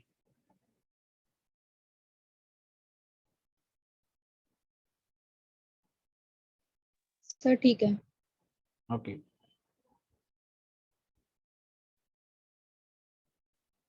ठीक है बेटे, तो ये इसका बेसिक क्वेश्चन है और इसी तरीके के इसका क्वेश्चन नंबर 19 है जो आप लोग अपने आप करोगे। और उसके बाद में एक नेक्स्ट क्वेश्चन पे आता हूँ जो सेम पैटर्न पे है और वो कहाँ दे रखा है, जहाँ पे चैप्टर खत्म हो रहा है आप देखोगे तो वहाँ पर एक्सरसाइज में कुछ अनसॉल्व क्वेश्चन दे रखे हैं। यहाँ पर पहले ब्रांच वाले क्वेश्चन है और फिर उसके बाद डिपार्टमेंट वाले क्वेश्चन है। मैं दिखा रहा हूँ कौन सा क्वेश्चन है आपका।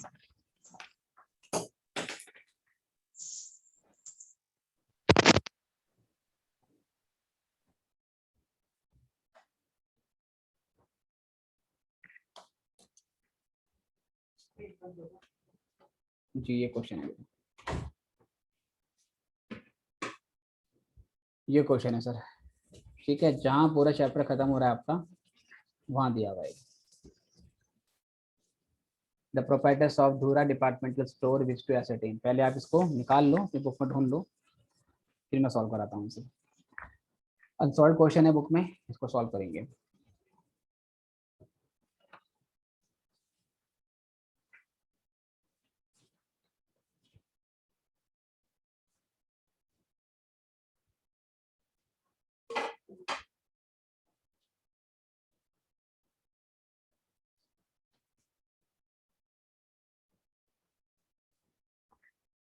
चलिए, क्वेश्चन में क्या बोलता है आपको, द प्रोप्राइटर्स ऑफ धूरा department store wish to ascertain approximately separate net profit of their two particular departments A and B for their ended on 31st March 2015। तो कह रहा है धूरा डिपार्टमेंट स्टोर है, वो अपने दो डिपार्टमेंट एक ए है और एक बी है, उसका separate profit and loss account बनाना चाहते हैं।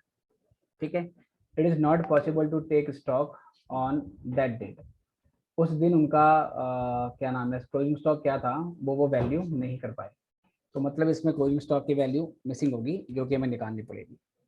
However normal rates of gross profit before charging direct expenses, ध्यान रखना सर, कहता है normal rate of gross profit before charging direct expenses for the department concerned were 40% and 30% on sale respectively. हमारा जो GP ratio है वो cell के ऊपर 40% और 30% है, लेकिन ये जीपी रेशो निकालने के लिए हमने डायरेक्ट एक्सपेंसेस को काउंट नहीं किया।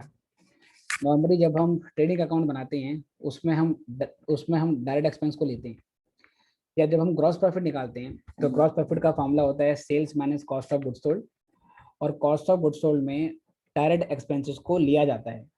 पर ये क्वेश्चन कह रहा है कि डायरेक्ट एक्सपेंसेस को लेने से पहले ही हमने जीपी रेशो निकाल लिया, जो कि गलती है, और वो जीपी रेशो 40% और 30% है। ठीक है, तो हमारी कॉस्ट ऑफ गुड्स सोल्ड में इन्होंने डायरेक्ट एक्सपेंसेस को इंक्लूड नहीं किया है।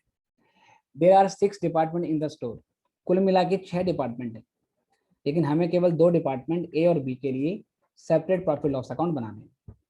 टोटल डिपार्टमेंट 6 हैं, लेकिन हमें प्रॉफिट लॉस अकाउंट केवल ए और बी के लिए बनाना है। The following figures were extracted from the books for their ended on 31 मार्च 2015। मार्च 2015 के लिए जानकारी मिली है कुछ कि ओपनिंग स्टॉक इतना है, सेल इतनी है, परचेस इतनी है, डायरेक्ट एक्सपेंसेस इतनी है। ये वो एक्सपेंसेस हैं जो कॉस्ट ऑफ गुड्स सोल्ड में इंक्लूड नहीं करे इन्होंने।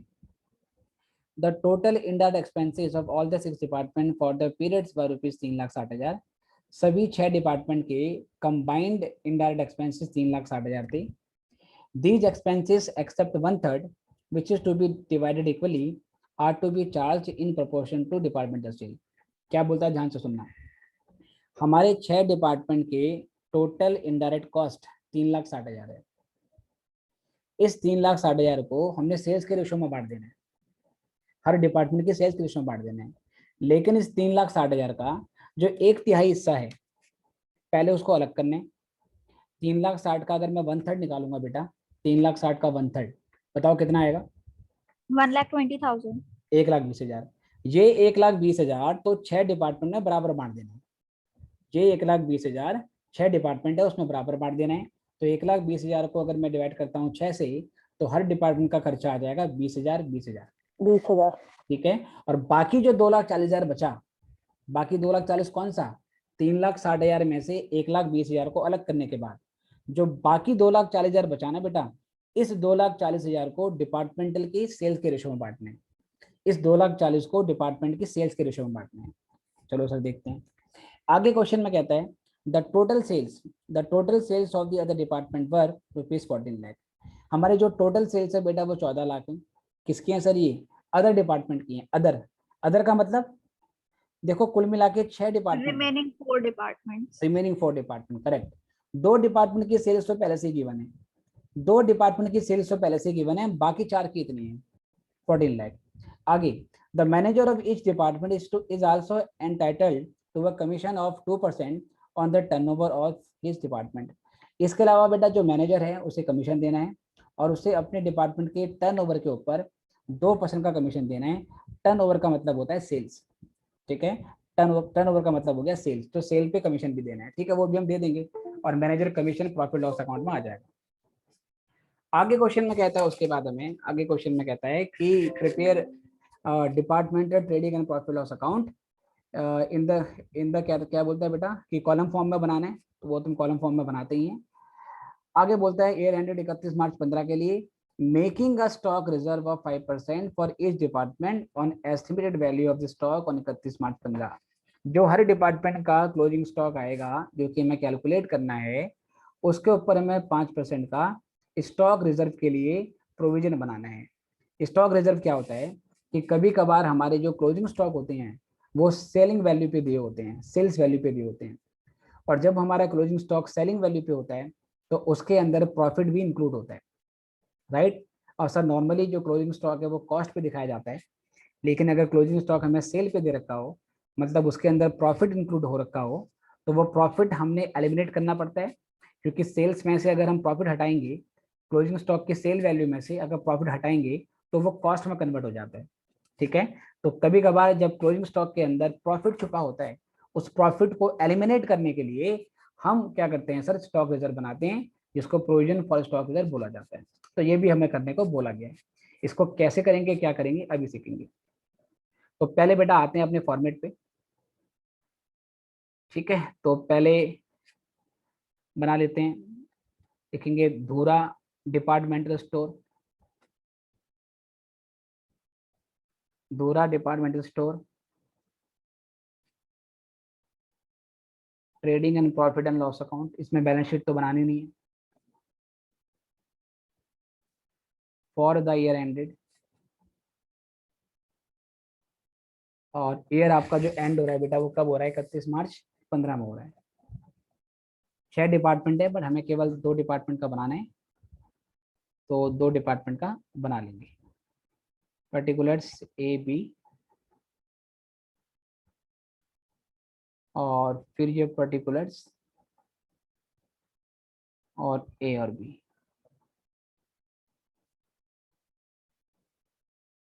चलिए ये डेबिट और ये हो गया हमारा क्रेडिट, और इसकी लेंथ बढ़ा देते हैं। ऊपर वाला हिस्सा ट्रेडिंग अकाउंट के लिए, नीचे वाला हिस्सा प्रॉफिट लॉस के लिए। ज़्यादा खर्चे दिया नहीं है, तो छोटे क्वेश्चन से आराम से हो जाएंगे, ठीक है। और वर्किंग नोट भी होगा हमारा, वो उसके साथ में नीचे बन जाएगा। चलिए तो पहले पोस्टिंग करना स्टार्ट करते हैं, जो जो आइटम हमें गिवन है। तो सबसे पहले हमें दे रखा है स्टॉक, तो मैं डाल देता हूँ सर, ठीक है। एक दूंगा डेबिट रुपीस और क्रेडिट रुपीस, सारी फीस रुपीस में। तो स्टॉक है हमारा 3 लाख, ओपनिंग स्टॉक है ये हमारा 3 लाख और 2,80,000। सेल्स गिवन है, तो ये भी हो गया 14 लाख और 12 लाख, 14 लाख और 12 लाख। परचेजेस गिवन है सर 9 लाख और 7,20,000 की।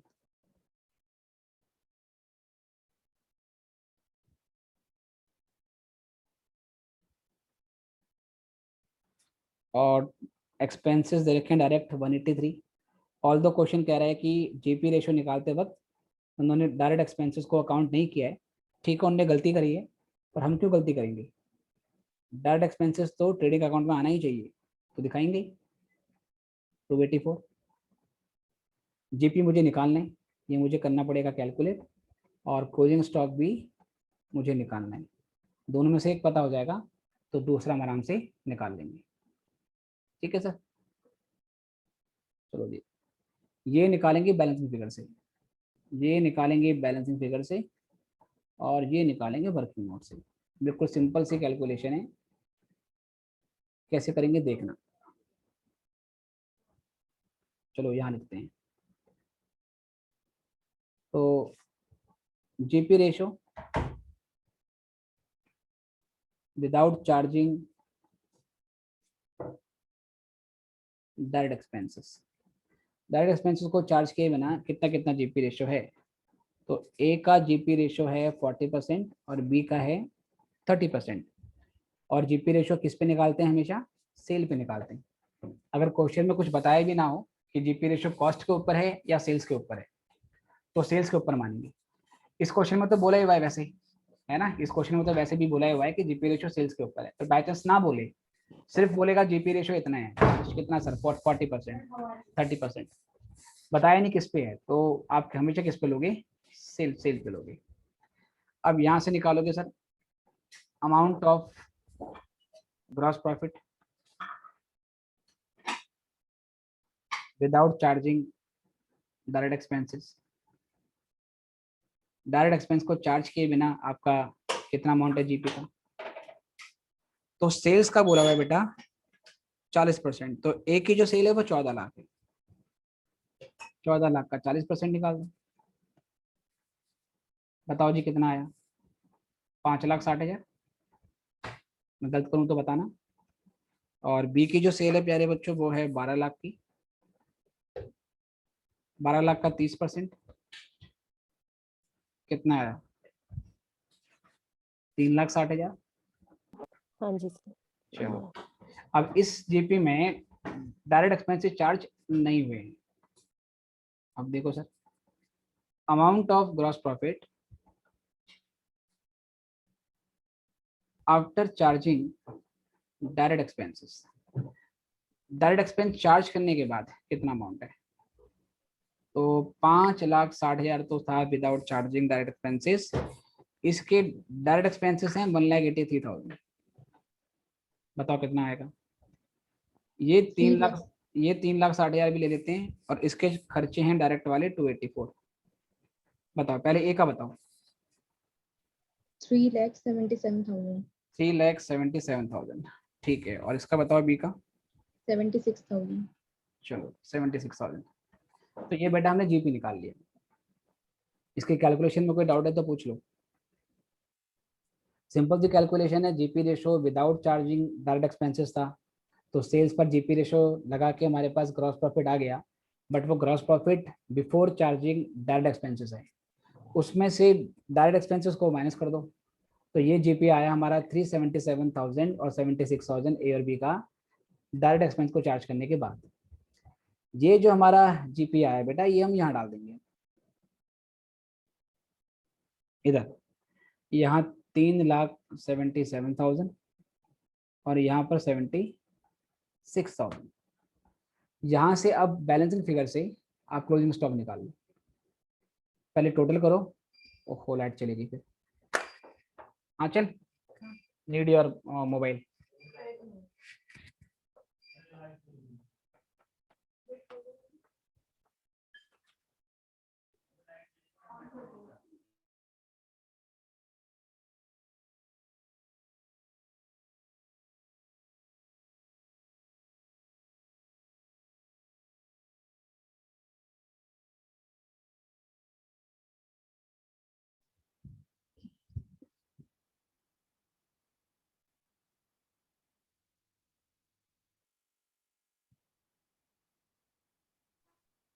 ये बेटा एक बार जरा कंफर्म कीजिए, मेरी आवाज आ रही है। Yes sir.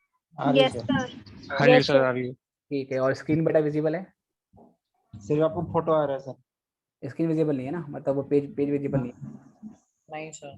ठीक है चलो,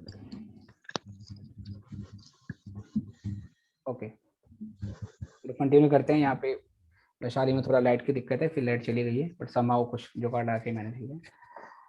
तो क्लोजिंग स्टॉक निकालना है बैलेंस फिगर से। मुझे बताइए पहले टोटल कितना आ रहा है इस ए का। यहाँ क्या वैल्यू लिखूँ मैं टोटल में। ए में 9 और 3 12, हाँ 17,60,000। 17,60,000। ठीक है, इसमें से 14 लाख माइनस कर दो, कितना आता है? 3,60,000। Yes sir. चलिए, और सेम ऐसी बेटा बी का देखना है आपको। 13,60,000 टोटल। कितना? 13,60,000। 13,60,000। Yes sir. ठीक है, और इसमें से माइनस कर दो। 1,60,000। ठीक है, 1,60,000 आ गया। अब वो यही ग्रॉस प्रॉफिट नीचे ले आओ जी। ग्रॉस प्रॉफिट है आपका 3,70,000 और 76,000। ठीक है, इसके बाद फिर आगे देखते हैं, कंटिन्यू करते हैं आगे।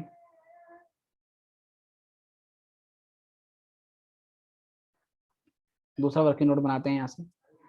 अब हमारे पास टोटल जो इनडायरेक्ट एक्सपेंसेस हैं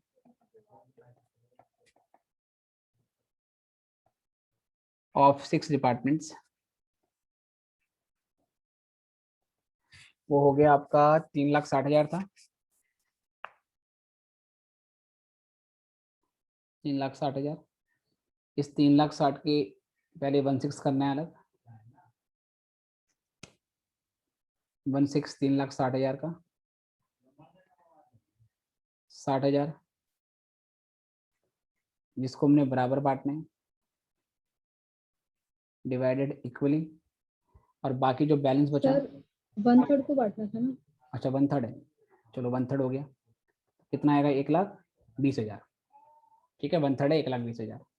और बैलेंस कितना बचा है इसका? तो 3,60,000 में से ये 1,20 को माइनस कर दो, ये आया 2,40,000। ठीक है, इसको सेल्स के रेशो में बांटना है, रेशो ऑफ सेल्स।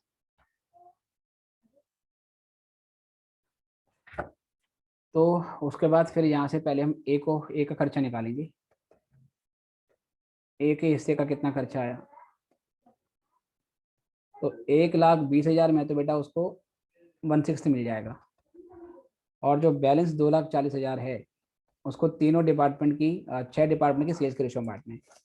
इसकी जो सेल थी ना बेटा, वो बेटा थी 14 लाख थी। और 6 डिपार्टमेंट की टोटल सेल कितनी है?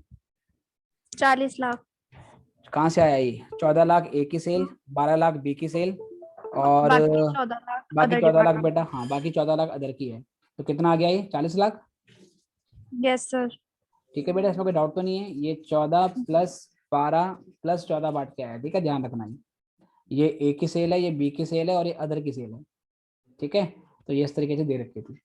तो ये तो 20,000 हो गया, और 2,40,000 का 14 लाख डिवाइड बाय 84,000। 84,000, तो कितना बना टोटल? 1,04,000। ऐसे बेटा बी का निकाल लो। बी का भी सेम होगा, 1,20,000 को 6 से डिवाइड करेंगे, और जो बचा 2,40,000 है उसका 12 लाख डिवाइड बाय 40 लाख, तो ये आया 20,000। और ये कितना है बताओ? 72,000। 72,000, तो टोटल हो गया 92,000। ठीक है, ये इसके खर्चे आ गए इनडायरेक्ट। सर ये एक बार दोबारा बता देना। हाँ जी, तो हमें क्वेश्चन में कहा था 3,60,000 के इनडायरेक्ट एक्सपेंसेस हैं, जिसका पहले 1/3 निकालना है 1,20,000, जो 6 डिपार्टमेंट में बराबर बटेगा, जिसमें ए का भी 20,000 आएगा, बी का भी 20,000 आएगा, और तीसरे चौथे पांचवे छठे का भी 20,000 आएगा। और बाकी जो 2,40,000 बचे ना, इसको सेल्स के रेशो में बांटना है। तो सेल्स हमें ए की दे रखी है 14 लाख, बी की दे रखी है 12 लाख, और जो बाकी के 4 डिपार्टमेंट है उसकी कंबाइंड सेल है 14 लाख। तो हमारी जो टोटल सेल्स होगी बेटा वो 40 लाख होगी, है ना। तो कैसे बांटा है देखो, जो 1,20,000 है उसको 6 से डिवाइड किया, क्योंकि ये तो 6 डिपार्टमेंट में बराबर बांटना था। बाकी जो 2,40,000 है उसको हमने सेल्स के प्रोपोर्शन में बांटा है। सेल्स का प्रोपोर्शन कैसे बनाया? डिवाइड में लेंगे टोटल सेल, ये 40 है, और ए की कितनी है बेटा? 14 लाख। तो 14 लाख डिवाइड बाय 40 लाख, ये बना दिया प्रोपोर्शन, आया 84,000, तो 1,04,000 आ गया। ऐसे बी में भी 1,20,000 को डिवाइड करेंगे 6 से तो 20,000 आ जाएगा, और 2,40,000 का 12 लाख डिवाइड बाय 40 लाख, 72,000। बताओ क्लियर है या नहीं? एवरीवन? Yes sir. तो ये आ गया आपका 1,04,000 और 92,000। तो ये खर्चे हैं इनडायरेक्ट, डाल देते हैं इसको। चलो, तो to indirect expenses, working note 2 से निकाला है इसको हमने। कितना था? 1,04,000 और 92। ठीक है जी। इसके बाद बेटा कमीशन देना है मैनेजर का, तो आउटस्टैंडिंग मैनेजर कमीशन, वो कितना कितना देना है बताओ? सेल का 2%। 2% ऑफ सेल्स। तो सेल एक ही बेटा 14 लाख है, 14 लाख का आप 2% निकाल दो कि कितना आएगा? 28,000। ठीक है। और बी की सेल बेटा 12 लाख है, 12 लाख का 2% 24,000। 24,000। इसके अलावा बेटा क्लोजिंग स्टॉक पे बनाना है आपको स्टॉक रिजर्व, उसका बनाना है आपने प्रोविजन। कितना बनाना है? क्लोजिंग स्टॉक पे आपको प्रोविजन बनाना है रिजर्व के लिए 5% का। तो क्लोजिंग स्टॉक कितना कितना आया देखो, 3,60,000 और 1,60,000 है। इस पे बेटा बनाओगे प्रोविजन। 3,60,000 का 5% 18,000 और 1,60,000 का 5% 8,000। बताओ ये क्लियर है या नहीं?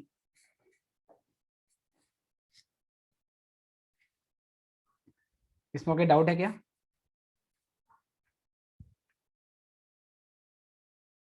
बताओ बेटा, हाँ या ना?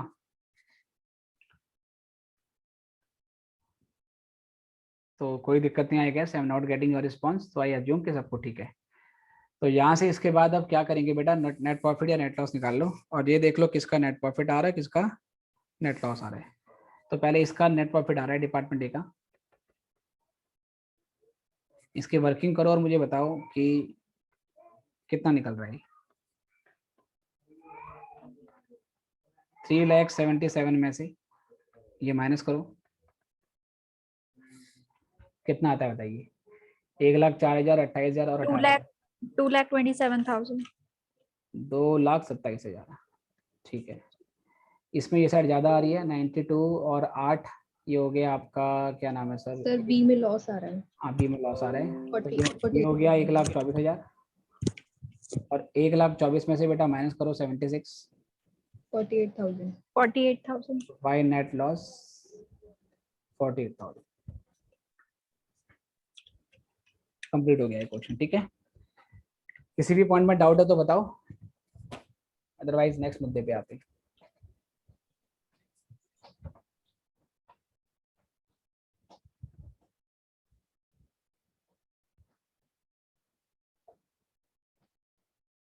स्क्रीन बेटा अप डाउन करनी हो तो भी बताना।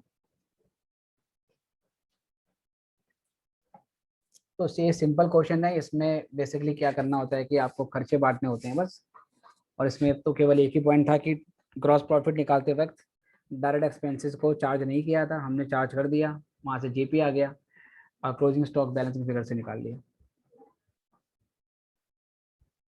ठीक है बेटा, तो ये हो गया हमारे पास पहला टॉपिक जिसमें बस एक्सपेंसेस आपको बांटने होते हैं।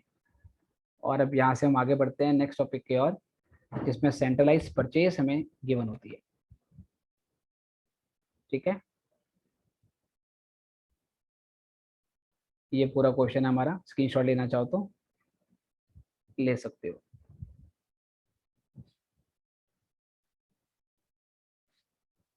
चलिए, I get done.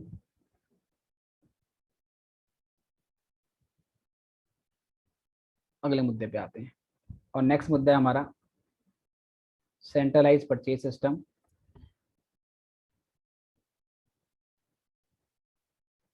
Centralise purchase system बेटा, सेंट्रलाइज परचेज का क्या मतलब होता है कि अगर हमारे सपोज मान लीजिए 4 स्टोर हैं, तो 4 स्टोर के अलग अलग प्रोडक्ट हैं, एक में मेडिसिन आ रही है, एक में सपोज आ रहा है कपड़ा, एक में फ्रूट्स एंड वेजिटेबल्स, ऐसे अलग अलग आपके क्या नाम है स्टोर है। तो चारों डिपार्टमेंट में अलग अलग परचेज कितनी हुई है, उसका परचेज प्राइस हमें पता नहीं होता। मतलब मेडिसिन की क्या परचेज वैल्यू है और स्टेशनरी की क्या परचेज वैल्यू है, फ्रूट्स एंड वेजिटेबल्स की क्या परचेज वैल्यू है, वो हमें नहीं दी होती। हमें सभी डिपार्टमेंट की टोटल परचेज दी होती है और सभी डिपार्टमेंट का जीपी रेशो दिया होता है। ठीक है, अगर हमें सभी डिपार्टमेंट की परचेज वैल्यू पता हो, इकट्ठा purchase value, total purchase value, individual purchase हमें पता नहीं है, हमें सभी डिपार्टमेंट की टोटल परचेज दे रखी हो, जीपी रेशो दे रखी हो, सेलिंग प्राइस हर डिपार्टमेंट के पता हो, हर डिपार्टमेंट में प्रोडक्ट किस रेट पे बेचा जाता है, सेल वैल्यू तो हमें अलग अलग पता है, लेकिन परचेज वैल्यू हमें अलग अलग नहीं पता होती है। तो हमने इस टॉपिक में करना क्या होता है, मेनली परचेज वैल्यू निकालनी होती है। ठीक है, तो sometime total purchases for all departments is given. Individual purchase price in each department is not known.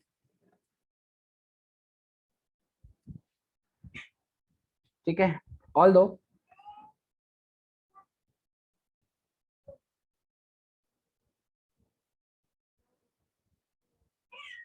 जी बेटा, although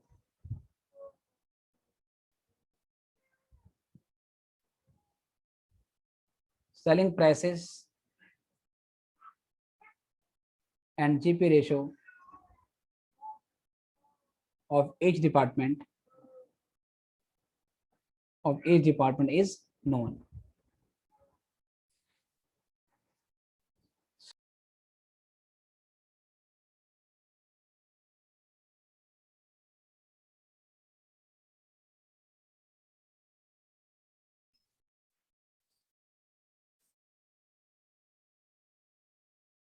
सर स्क्रीन विजुअल नहीं है।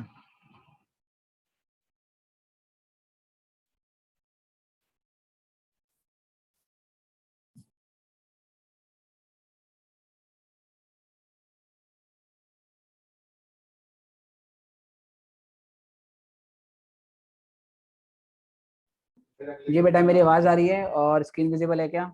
Yes, sir. Yes, sir. So we need to find out purchase price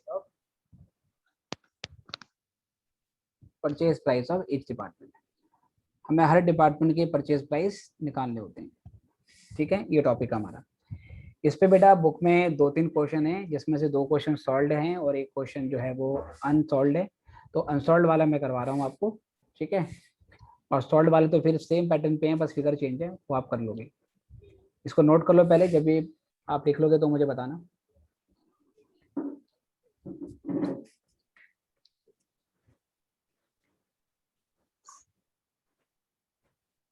Sometime total purchases for all departments is given.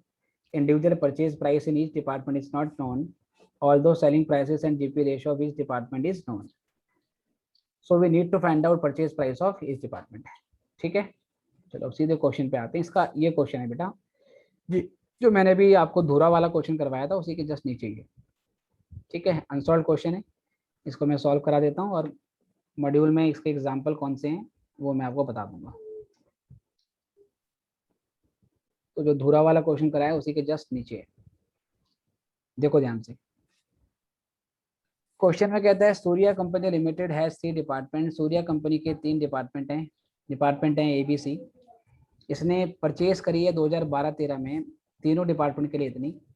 ए के लिए खरीदी है 2000 unit, B के लिए 4000 unit और सी के लिए 4800 यूनिट। और इन तीनों की जो टोटल परचेज वैल्यू है बेटा वो 2 लाख है ना। क्वांटिटी पता है हमें कि ए की क्वांटिटी 2000 है, बी की क्वांटिटी 4000 है, सी की क्वांटिटी 4800 है और टोटल वैल्यू 2 लाख रुपए की है। इसमें से ए की क्या परचेज है, बी की क्या परचेज है, सी की क्या परचेज है, हमें नहीं पता। अब आप बोलोगे सर एवरेज कर दो। एवरेज का मतलब ए की क्वांटिटी 2000, बी की क्वांटिटी 4000, सी की क्वांटिटी 4800, तीनों की क्वांटिटी जोड़ के 2 लाख को से डिवाइड कर दो। तो ऐसे एवरेज करके प्राइस, ऐसे आप एवरेज कर दो, हमारे पास रेट आ जाएगा पर यूनिट और फिर 2000, 4000, 400 से इंटू कर लो। ऐसे नहीं कर सकते बेटा, क्योंकि ये प्रोडक्ट अलग अलग है।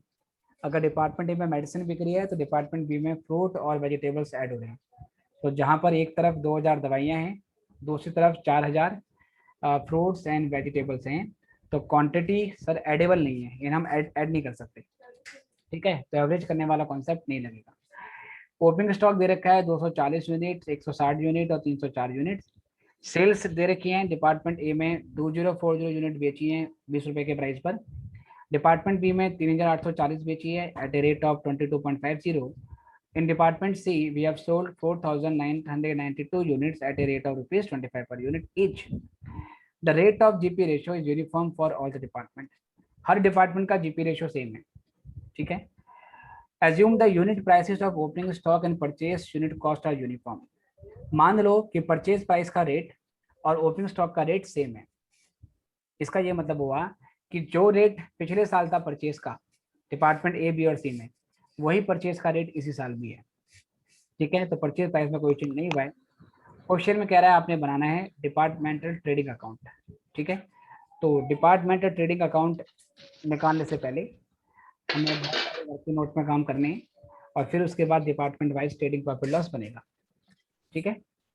चलो कैसे करेंगे बेटा, देखो सबसे पहले तो एक वर्किंग नोट में यही बना रहा हूँ, समझ जाना। हमें सेल प्राइस तो बेटा गिवन है 20 रुपये, 22.50 रुपये और हमें इन आइटम्स की टोटल परचेज वैल्यू भी पता है, ठीक है। हमें इन आइटम की परचेज वैल्यू भी पता है। तो जिन आइटम्स की परचेज वैल्यू पता है उन्हीं आइटम्स की सेल वैल्यू निकाल लो। आई रिपीट, जिन आइटम की हमें परचेज वैल्यू पता है हम उन्हीं आइटम की पहले सेल्स वैल्यू निकाल लेंगे, राइट। और सेल्स वैल्यू में से परचेज वैल्यू माइनस करेंगे सेम आइटम की, तो यहाँ पर मैचिंग कंसेप्ट लग जाएगा। मैचिंग कॉन्सेप्ट क्या बोलता है सर, आप जिस चीज की सेल्स वैल्यू दिखा रहे हो ना उसी चीज की परचेज वैल्यू भी दिखाओ, राइट। तो मेरे पास अगर 2000 यूनिट ए की, बी की 4000 यूनिट और सी की 4800 यूनिट, अगर इनकी परचेज वैल्यू है तो पहले मैं इन्हीं आइटम्स की सेल्स वैल्यू निकालूंगा। तो वर्किंग नोट 1 मेरा जो बनेगा इसमें मैं लिखूंगा कैलकुलेशन ऑफ जीपी रेशो। मैं यहाँ पर जीपी रेशो को कैलकुलेट करने जा रहा हूँ। कैसे करेंगे देखो, पहले देखेंगे सर परचेजेस कितने की हमारी, परचेजेस है मेरी 2 लाख की है सर, इन्हीं की हम सेल्स भी निकालेंगे, sales value of items purchase. जो आइटम हमने परचेज करे हैं सर उनकी सेल्स वैल्यू क्या है। तो मैंने एक ही परचेज करी है 2000 यूनिट, जिसको अगर मैं बेचता सर तो 20 रुपए के रेट पे बेचता। ध्यान रहे मैं सेल्स वैल्यू एक्चुअल नहीं ले रहा सर, सेल्स वैल्यू मैं एक्चुअल की नहीं ले रहा, सेल्स वैल्यू सर मैं परचेज आइटम की ले रहा हूँ, ये ध्यान रखना। ऐसी सर जो 4000 यूनिट मैंने बी की परचेज करी है उसकी सेल्स वैल्यू क्या होगी 22.50 से इंटू करेंगे, और सी का जो 4800 मैंने परचेज किया है उसकी सेल वैल्यू कितनी है। तो ये कितना आ रहा है 2000 इंटू 20, ये आएगा प्यारे बच्चों हमारे पास 40,000। जरा बताइए बी का कितना आ रहा है 90,000। और बताओ बेटा सी का कितना आ रहा है 1,20,000। 1,20,000। अब सर ये जोड़ लो 40 और 90 और 20 कितना बनता है 2.5 लाख। यस सर एक बार दोबारा बताना ये कॉन्सेप्ट। देखो जो आइटम हमने परचेज करे कितने परचेज, ये जो मैंने बॉक्स में ये 2000 यूनिट और 4000 यूनिट और 4800 यूनिट, मैंने इन आइटम्स की परचेज वैल्यू ले ली, वो तो 2 लाख है, ठीक है। अब जो आइटम मैंने परचेज करे हैं मैंने उनकी सेल्स वैल्यू भी ले ली। मैं अज्यूम कर रहा हूँ कि मैंने जितना खरीदा अगर वही बेच दिया होता, ना कम ना ज़्यादा, जो मैंने खरीदा अगर वही बेच दिया होता तो वो कितने पे बिकता। तो ये 2000 यूनिट 20 रुपए के रेट पे बिकती तो 40,000 में बिकती। ये 4000 यूनिट अगर 22.50 के रेट पे बिकती तो 90,000 में बिकती। ये 4800 यूनिट अगर 25 के रेट पे बिकती तो टोटल 1,20,000 पे बिकती। तो मैंने परचेज वैल्यू और सेल वैल्यू सेम क्वांटिटी की निकाली। बताओ पहले क्लियर है या नहीं। Yes sir. अब यहाँ से बेटा जीपी निकाल लो, ग्रॉस प्रॉफिट होगा सेल्स माइनस परचेज वैल्यू। तो सेकंड में से फर्स्ट को माइनस करो, यहाँ से जीपी आ जाएगा। 2.5 लाख में से बेटा 2 लाख गया, कितना आया? 50,000। अब जीपी रेशो निकालो। जीपी रेशो का फॉर्मूला क्या होता है? Gross profit by sales into 100। तो इसी 50,000 को बेटा, है ना, यहाँ कर रहा हूँ कंटिन्यू, इसी 50,000 को 2.5 लाख से डिवाइड करो और 100 से इंटू करो, 20%। 20%। तो यहाँ से जीपी रेशो निकल गया। तो जीपी रेशो निकालने के लिए पहले ये जरूरी है कि हम परचेस वैल्यू जिन आइटम्स की लेंगे उन्हीं आइटम्स की सेल वैल्यू लेंगे, ताकि मैचिंग कंसेप्ट लग चुके। क्यों करते हैं ऐसा, जरा सुनना ध्यान से, बहुत ध्यान से सुनना है। बहुत सिंपल सा बेटा एग्जांपल है। मान लो मैंने 10 रुपए के प्राइस पर, 10 रुपए के प्राइस पर बेटा मैंने 5 आइटम खरीदे, तो मेरी परचेस वैल्यू कितनी हुई बताओ? 10 रुपए के रेट पे 5 आइटम खरीदे, मेरी परचेस वैल्यू कितनी हुई? 50 रुपए की। 50 रुपए की। और मैंने एक आइटम को मान लीजिए सर, एक आइटम को मैंने 20 रुपए के रेट पे बेच दिया, तो बताओ मेरी सेल्स कितनी हुई? 20 की सेल हुई, राइट। एक आइटम को मैंने 20 रुपए पे बेच दिया, तो मुझे मेरी 20 रुपए की सेल्स हो गई। अब मैं आपसे बोलूँ कि सर मुझे कितना प्रॉफिट या लॉस हुआ, तो क्या आप ऐसे बोलोगे? सर 20 रुपए की सेल है, 50 रुपए की परचेज है, तो आप 30 रुपए के घाटे पे चल रहे हो। क्या ये कैलकुलेशन ठीक है मेरी? नो। गलत है, क्योंकि यहाँ मैंने कितने आइटम लिए हैं? एक। यहाँ मैंने कितने आइटम लिए हैं? 5। तो सर ऐसे प्रॉफिट लॉस कभी नहीं निकालते। प्रॉफिट लॉस निकालने के लिए क्वांटिटी सेम रखते हैं, जितनी क्वांटिटी खरीदी उतनी ही क्वांटिटी बेची, तो उसे कंपेयर करके प्रॉफिट लॉस निकलता है। इसलिए अगर मेरे पास 2000 यूनिट ए की, जो कि मैं बात कर रहा हूँ इसकी, 4000 यूनिट बी की और 4800 बेटा सी की, क्योंकि मेरे पास इन क्वांटिटी की परचेज वैल्यू पता है, तो मैं इन्हीं क्वांटिटी की सेल्स वैल्यू क्या करूंगा सर? ले लूंगा, क्योंकि सेलिंग प्राइस तो मुझे हर क्या नाम है सर, ए बी और सी का सेपरेटली पता है। जब मैं कॉमन आइटम की परचेज वैल्यू और सेल वैल्यू लूंगा, तभी वहां से मेरा जीपी निकलेगा और वहीं से मुझे सही जीपी रेशो मालूम चलेगा। अब आपने बोला सर ऐसे भी तो कर सकते थे कि आप इन आइटम्स की सेल वैल्यू लेते। किनकी सर? 2040 की, 3840 की और 4992 की। इन्हीं आइटम की आप सेल वैल्यू ले लेते और इन आइटम की परचेज वैल्यू लेते। पर बेटा इन आइटम की परचेज वैल्यू तो है ही नहीं ना मेरे पास। मेरे पास 2040 यूनिट ए की, 3840 बी की और 4992 सी की, इनकी सेल्स, इनकी परचेज वैल्यू कहाँ पता है मेरे पास? इसमें मैं सर उल्टा नहीं कर सकता, है ना बेटा। तो इसमें मैं जिन आइटम्स की परचेज पता है, मैं उन्हीं आइटम्स की सेल्स लूंगा। बताओ ये पॉइंट क्लियर है या नहीं? Yes sir. चलो, अब हर डिपार्टमेंट का जीपी रेशो मुझे मालूम चल गया। ठीक है सर, हर डिपार्टमेंट का जीपी रेशो मुझे मालूम चल गया। इसको नोट कर लो, जा रहा है क्योंकि मूव कर रहा है। इसका फटाफट से स्क्रीनशॉट लो, फिर मैं हटा रहा हूँ, फिर यहाँ से हम आगे बढ़ेंगे। जीपी रेशो हमारा 20% आ गया। चलो, आई गेस आपने कर लिया होगा।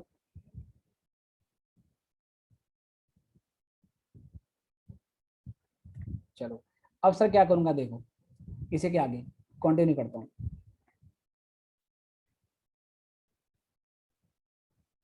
Calculation of purchase price, calculation of purchase price. अब बेटा परचेज प्राइस निकालेंगे। परचेज प्राइस कैसे निकालेंगे बेटा? परचेज प्राइस निकालने के लिए सिंपल सी बात है, सेल्स में से जीपी को क्या कर दूंगा? माइनस कर दूंगा। सेल्स में से जीपी को लेस करने के बाद मेरे पास परचेज प्राइस आ जाएगा। तो पहले निकालते हैं बेटा ए का परचेज प्राइस, है ना, ए का निकालते हैं।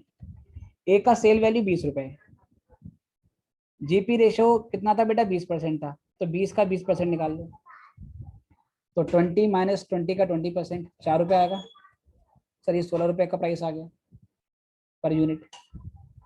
बी का निकालो, 22.50 में से 22.50 का 20%, बताओ कितना है बेटा? 4.5। 4.5। तो 22.5 में से 4.5 माइनस करो, 18। 18। ऐसे सी का निकालो, 25 रुपये है इसका, और 25 में इसका जीपी निकाल दो 20% का, 20। 5 रुपए। बताओ ये क्लियर है या नहीं एवरीवन? ये बेटा क्लियर है या नहीं? Yes sir. Yes sir. ये हमारे पास 20 आ गया। ठीक है सब, ध्यान में रखना है इसको। चलो जी, अब ये हमारे पास परचेज वैल्यू आ गई है, तो यहाँ से हम परचेज की वैल्यू डाल देंगे, ओपनिंग स्टॉक की वैल्यू डाल देंगे, सेल्स की वैल्यू पता ही है, बस क्लोजिंग स्टॉक मुझे और निकालना है। Working note 3, calculation of quantity of closing stock.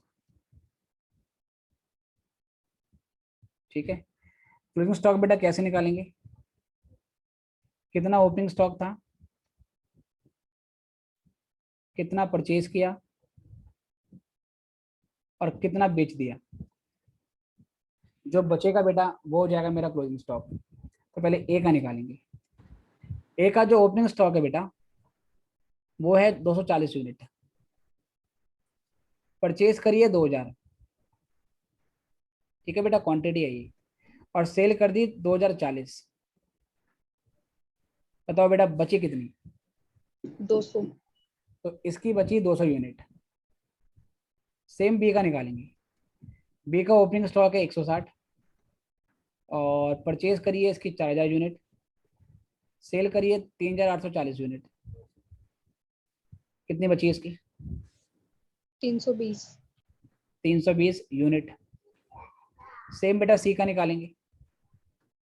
Opening stock है 304, परचेज करी 4800 और सेल करी है 4992, 4992, 112।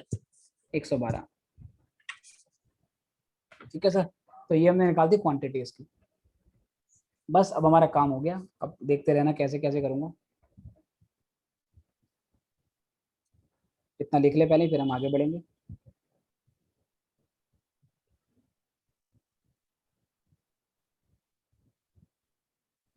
चलिए अब यहाँ से बनाएंगे हम डिपार्टमेंटल ट्रेडिंग अकाउंट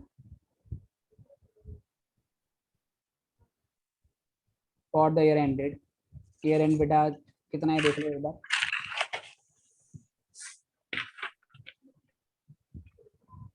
2012-13 है, ईयर एंड 31/3/13। ठीक है, और अब यहाँ से हम देखेंगे पर्टिकुलर्स ABC, 3 है बेटा इसमें तो। चलो पर्टिकुलर्स A, B और C।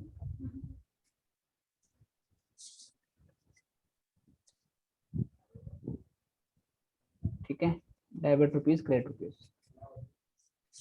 चलो जी, अब क्या करना है सर, बस कुछ नहीं, क्वांटिटी भरनी है और रेट से मल्टीप्लाई कर देना है। सबसे पहले देखो ओपनिंग स्टॉक। ओपनिंग स्टॉक है 240, 160 और 304। 240, 160, 304। ठीक है, देखना अभी तो ओपनिंग स्टॉक 240, 360, 104, इतना ही था ना ये। सर 160 बी में आएगा 240, 160, 304, 240, 160, 240, 160 और 304। इनको बेटा इनके परचेज प्राइस से इंटू कर लो, क्योंकि ओपनिंग स्टॉक सर कॉस्ट पे वैल्यू होगा ना, तो कॉस्ट मतलब परचेज प्राइस क्या था, 16, 18, 20। ये परचेज वैल्यू है 16, 18, 20। चलो इसको 16 से, इसकी 18 से, इसकी 20 से, तो 240 इंटू 16 कितना हुआ जी, 3840। 160 इंटू 18 ये 160 है, 2880। 2 2880। 880। 304 इंटू 20, 6080। 6080। ठीक है सर। परचेज बेटा सेम ऐसे लिखेंगे।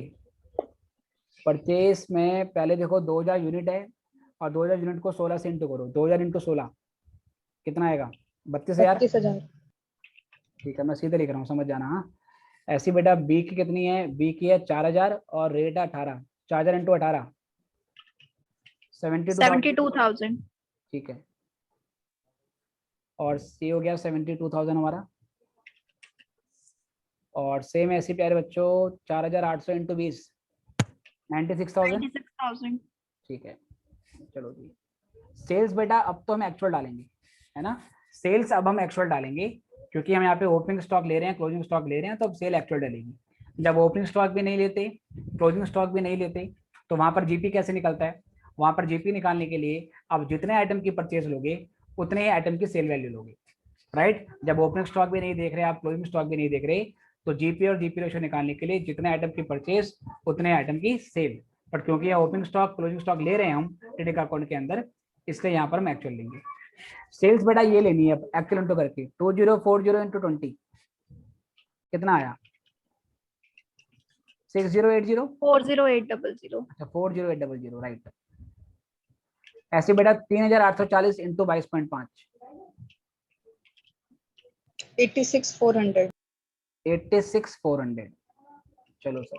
और 4992 इंटू 25 1,24,800। 1,24,800। सेल्स बेटा एक्चुअल ले ली। चलो जी, फिर यहां से लेंगे क्लोजिंग स्टॉक। इसके लिए बेटा क्लोजिंग स्टॉक की क्वांटिटी निकाली है आपने, वो लेंगे। ये क्वांटिटी है 200 यूनिट, 320 यूनिट और 112 यूनिट। 200, 320, 112, 200, 320, 112। ठीक है, 200, 320, 112। और सर कॉस्ट पे वैल्यू करेंगे।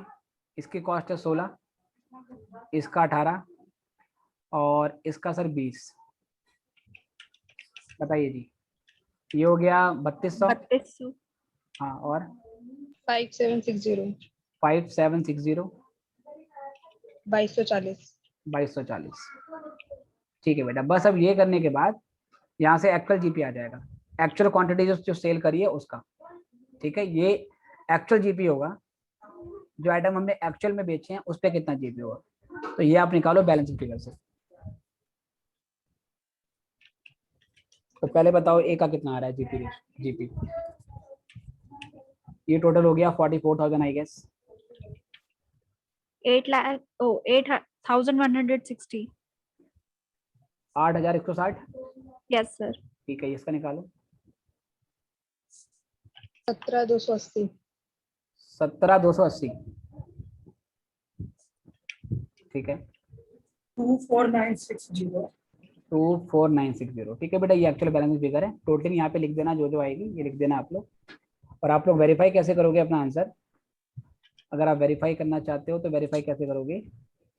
आप हर डिपार्टमेंट का जीपी रेशो निकालो। अगर मैं ए का जीपी रेशो निकालूं तो जीपी रेशो कैसे होगा? 8,160 डिवाइड बाय 40,800 इंटू 100, तो ये 20% आना चाहिए।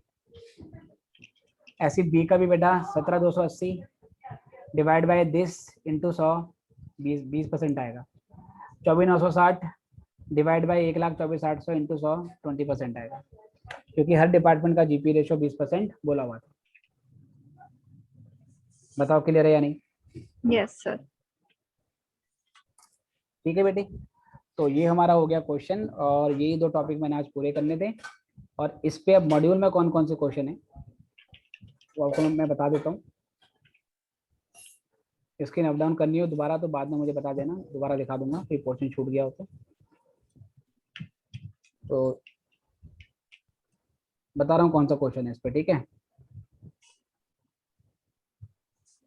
2-3 क्लासें और लगेंगी, चैप्टर खत्म कर देंगे। 3 क्लासें मान के चलो, वैसे आज के बाद और लगेंगी।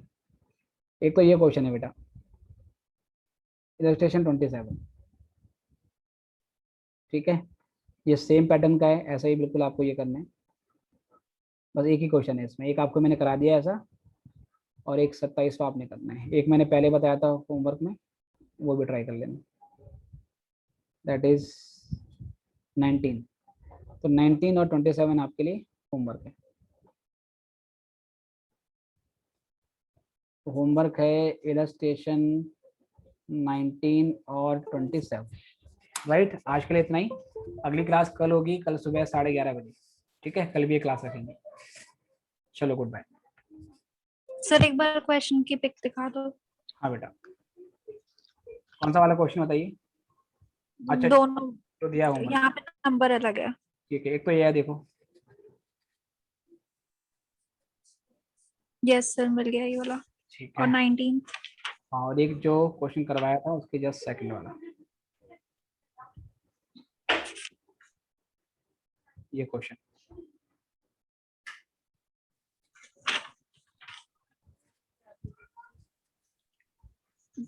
सर सेंट्रल परचेज जहाँ आपने लिखवाया था वहाँ एक बार दिखाना।